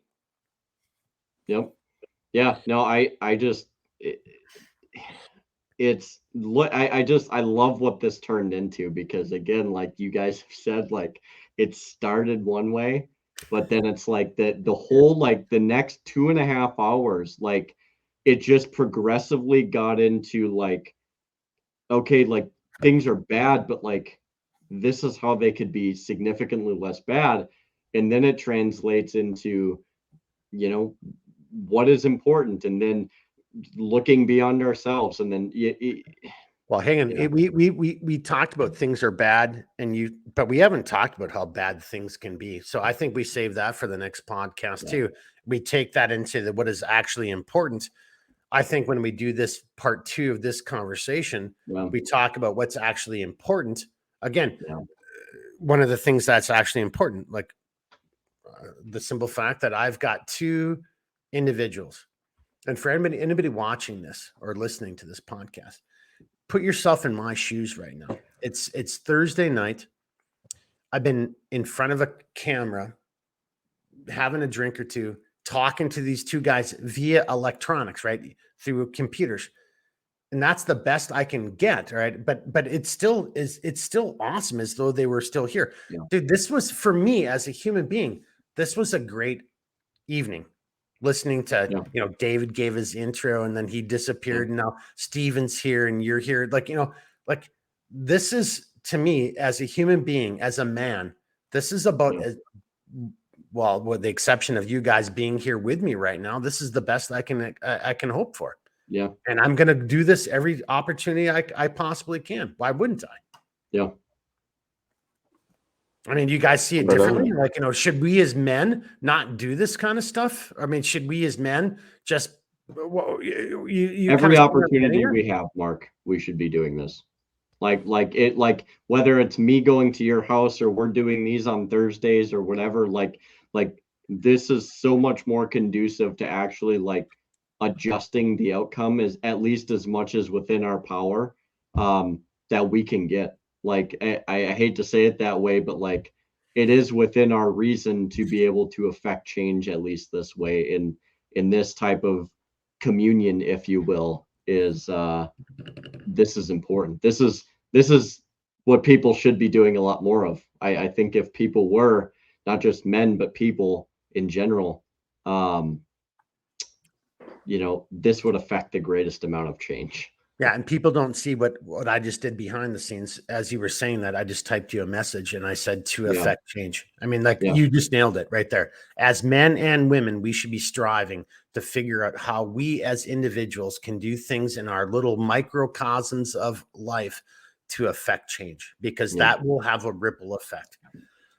Blackbeard, you're really way smarter on this stuff than Jeremy and I combined. So do you want to comment on that or just add a little bit? You kind of see where we're going, or do you want to take it in a different direction? But you're really smart on this whole, I don't know what you want to call it. It's not necessarily esoteric, but you just view things as slightly differently than I think Jeremy and I do. And I think that adds to the equation, honestly. So what do you got to say, sir?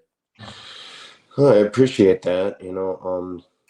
It's I would say it's a gift and a curse, but it's everybody has their cross to bear, and I'll bear it because it's worth it. But something I think is interesting is looking at the Eye of Sauron, right? Which is representative of evil. If you look at it, the slit of it is reptilian in its design, right? It's that there's a name for it, but it's not a circular pupil like not all, but many mammals have. Certainly humans in general have. And Sauron, just slow down a second. Mm-hmm. You're talking about the icon in the upper right hand side as people are watching. I just threw that up there, but you're talking about the pupil. Most mammals have a circular pupil that how we process light, but the Eye of Sauron is more reptilian. It's more of a vertical pupil. Right. Okay, I just want to throw that out there in case people are just listening as opposed to watching. Go ahead. I mean, cat's eyes are like that too, so it's not exclusive, but generally speaking, that's considered more of like a reptilian kind of eye. And and I don't think it's incidental, because Sauron is like, you have like dinosaur, right? Dinosaur, and it means lizard.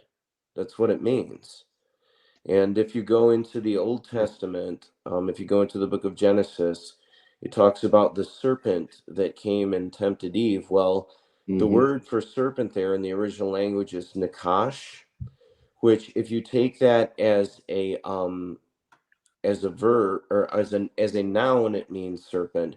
But if you take as a verb, and there's no clear indication from the text which way to take it, and I think it's a play. I think it's meant to be both.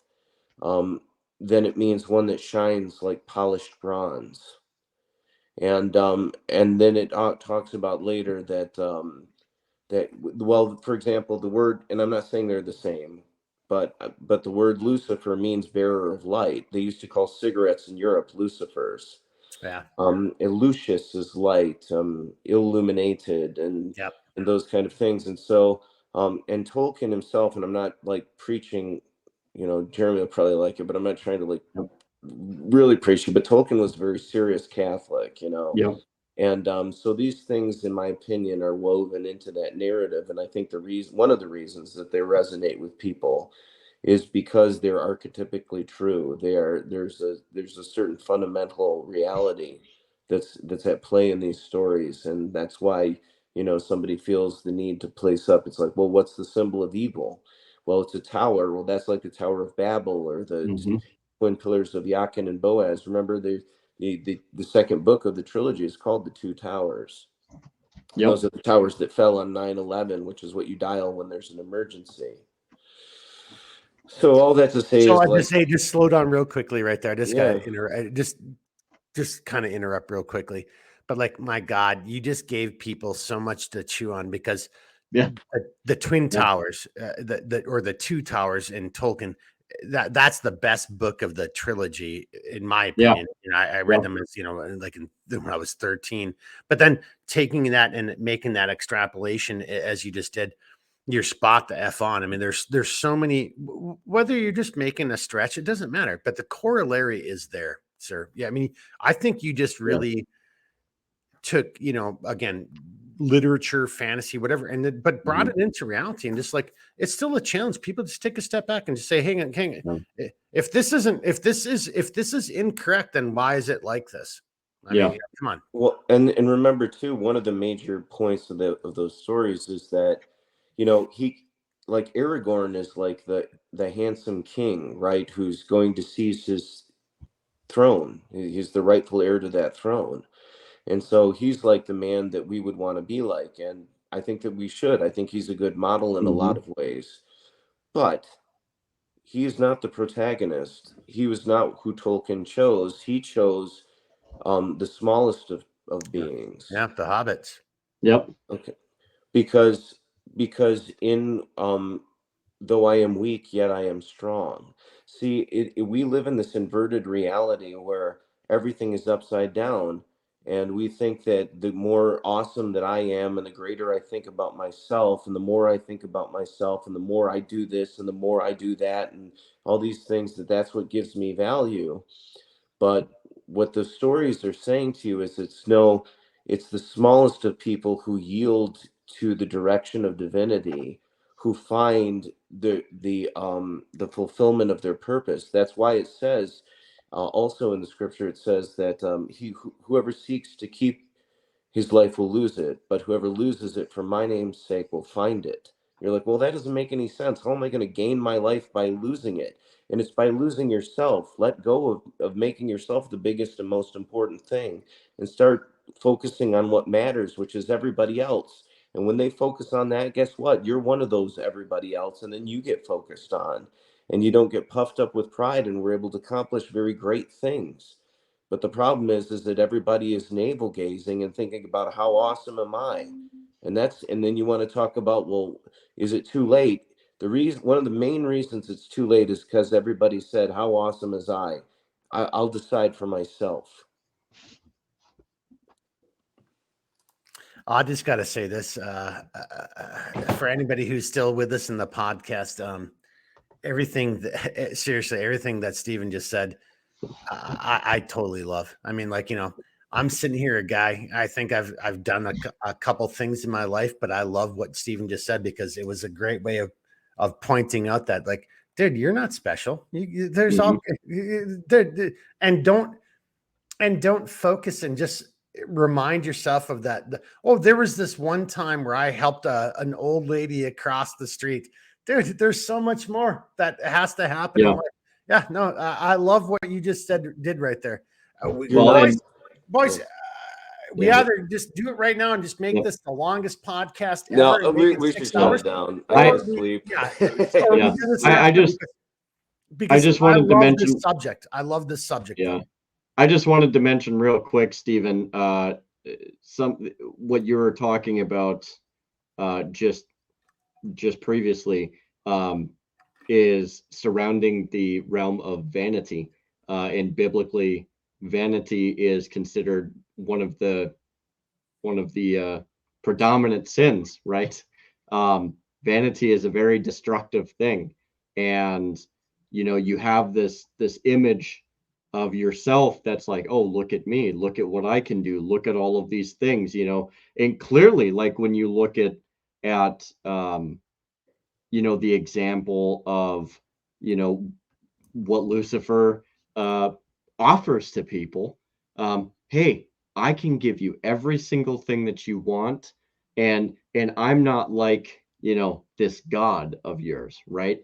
And it's like, okay, but again, going back to that previous discussion we had, cost. What is the cost? Vanity is one of those things that, again, it's one of the easier things for society to become consumed in, because it's very aesthetic. Well, It's very hey, just a quick pleasing. question. When you say vanity, so if we're going to do the actual 7 sins, vanity isn't a sin, but is vanity, is that pride, or is that, I guess, you're saying, like, yep. You're right. Being vain is not a good thing, but it's not necessarily one of the, so what is the equivalent of so I guess that also depends on the denomination, perhaps, but I know per the Catholic denomination, vanity is considered sinful. Okay. Well, no, I'm not disagreeing. I'm not saying it's not sinful. Right. I'm just trying to say, no, I know what you're saying, though. Okay. Yeah. Yep. So it's like, and you could consider, like, I think vanity, if it's in, Stephen could correct me if I'm wrong, but I think vanity and pride are very close, but I still think they're considered two different things. Well, but pride, I think they are different, but pride is pretty close to vanity. They are very close in their conception and how they play out. But I think vanity definitely, pride is more of these. It's holding on to stuff that in the grand scheme of things, is meant to boost you up, whereas vanity is like, oh, look at this, like I did this and I look super good. And I mean, Hollywood, not to be cliche, but Hollywood is. Did you not just see me, combing my beard? I did. That's vanity right there. That was vanity. Yeah. So hang on. Here's the deal. We gotta. Oh, I was gonna say, let's just end it on vanity. Yeah. The vanity of Mark combing his own beard. Like, this is definitely our longest podcast, Jeremy. Yeah. Like, we're almost 4 hours. So, but I love this concept. I love this conversation. I think it's probably one of the most important concepts that we can have. And I think we should do this again very quickly or very soon, a part 2 of this. But let's wrap this up. I've got nothing more to add other than in my opinion, whether you use a Tolkien or a Heinlein perspective, but it's good versus evil right now. Yep. I mean, I think without a doubt, it's good versus evil right now. However you want to phrase that. Yeah. And for me, I just want to be on the side of good. I hope I'm on the side of good, and I want to challenge myself as a man to be a better man, and I think being a better man brings me on the side of good. And I guess that's my last kind of comment right there tonight. And so Blackbeard, well, Jeremy, with your permission, let's bring it over to Blackbeard for his final comments, and then you take us on the outro. What do you guys think? Yep, sounds good. Does that sound good?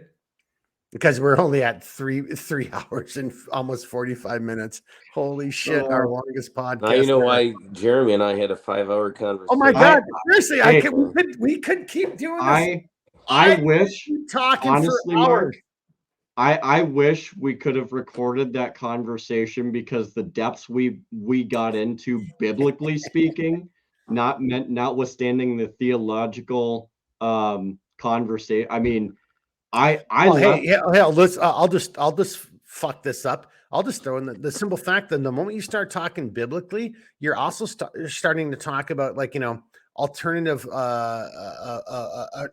timelines and alternative histories. I mean, like, if you're going to start talking biblical, then what about giants? What about there's so many different directions we can go in with it. Yeah.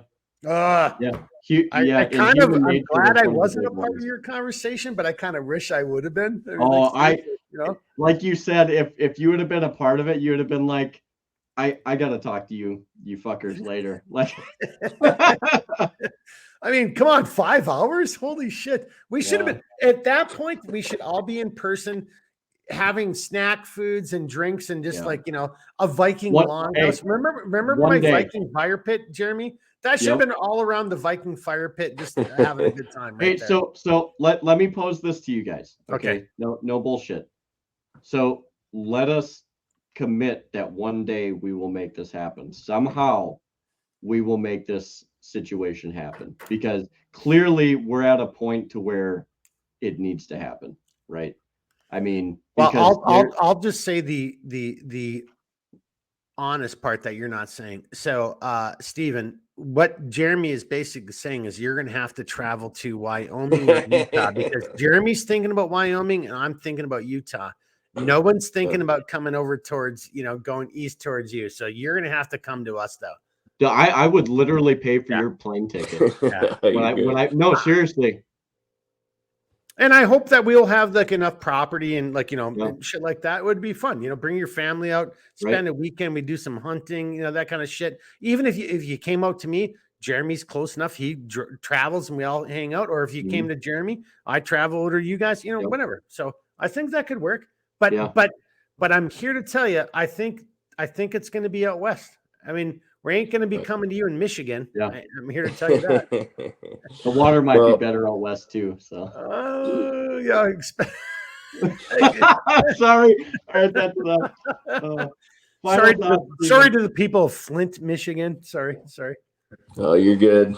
No, it's Hey, we're at 3 minutes. 3 minutes. 3 hours and 45 minutes. There, I slipped into it. It's been a while, Jeremy. I've done that. I know like you've been doing good podcasts.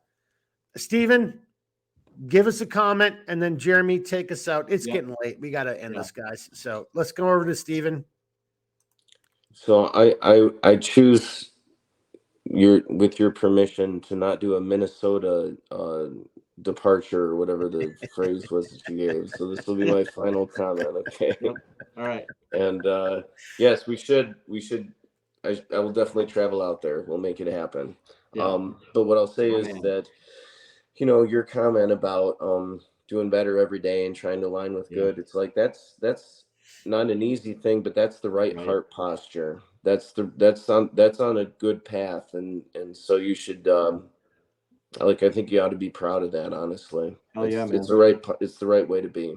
It is. Hey, and as men, don't be afraid to actually rely on your friends and to help keep you on that path. And I'm here to tell you, boys, I'm going to probably start doing a little bit more of this myself. This is my admission to everybody who's watching or listening. Like, you got to stay on that path, and you need help to be on that path. Yes. Yeah. And so I might start reaching out to some of you guys and just being like, even if it's a text message or like, hey, how you doing today? Like a simple, stupid phone call, but it's simple little things like that can help you keep on your path and stay a good person. So, yeah. Oh yeah. Hey, that's what it's about. So thanks for having me on. Yeah. Thanks for being here, brother. Seriously. Yeah. Thank you. So we owe you thanks. You don't owe us any thanks. Come on, man. You make this a better place, a better world. Thank you, sir. So thank you. Before we start getting into our Minnesota goodbye again, I just want to thank every single person, even if it's one person that's like just autistically watching this at like 3 o'clock in the morning. Look, you are appreciated, my friend. And here comes the Minnesota goodbye. Yeah, to everybody who watches this, thank you very much. We couldn't do this without you, as with our guests. We can't do it without people like Stephen and Dave and so many of the other wonderful people that we've had on here. See if we can get that little Stephen thumbs up. Now let's see if we can get that little icon thing. Oh yeah, it'll happen. There it is. Oh my God! Holy shit! That was never seen before. What the hell was that? That was awesome. Yes, dude. End of the podcast miracle. Holy shit, that was cool. All right, Mark, we got to go out on that. Don't trade it out. All right, everybody. Thank you very much for staying in there with us. I just want to say, look, the flame of liberty shall not and will not ever be extinguished so long as there are good people that are willing to support and defend it. And like Mark says, you are the resistance. Godspeed, God bless, and stay aware. Stephen, Jeremy, everybody watching this, God bless you. Be good. Try to do the best you can. And that was fucking phenomenal. That whole little, I think our NSA guy is like giving, honestly, my final comments here, end of the podcast. I think that we've never seen that ever before in a podcast. We won him over. That's got to be the NSA guy trying to let us know that there's still some hope or something. I don't know. Yeah, we won him over. So I'm reaching. Much love to you guys. Yeah, much love. You know, honestly, how about that? On the last note, seriously, I'll just say this. I'm not afraid to say it. Thanks to Jeremy, from my perspective, thanks to Jeremy, and thanks to Stephen for helping me be a better man tonight. And thanks for two men to take the time out of their life to share their opinions and views as men with me to help me be a better man. So thank you very much. You guys as well. Yep. All right. Thanks, everybody. We'll talk to you later. Have a good night. That's the end of episode 31. Right? Woo!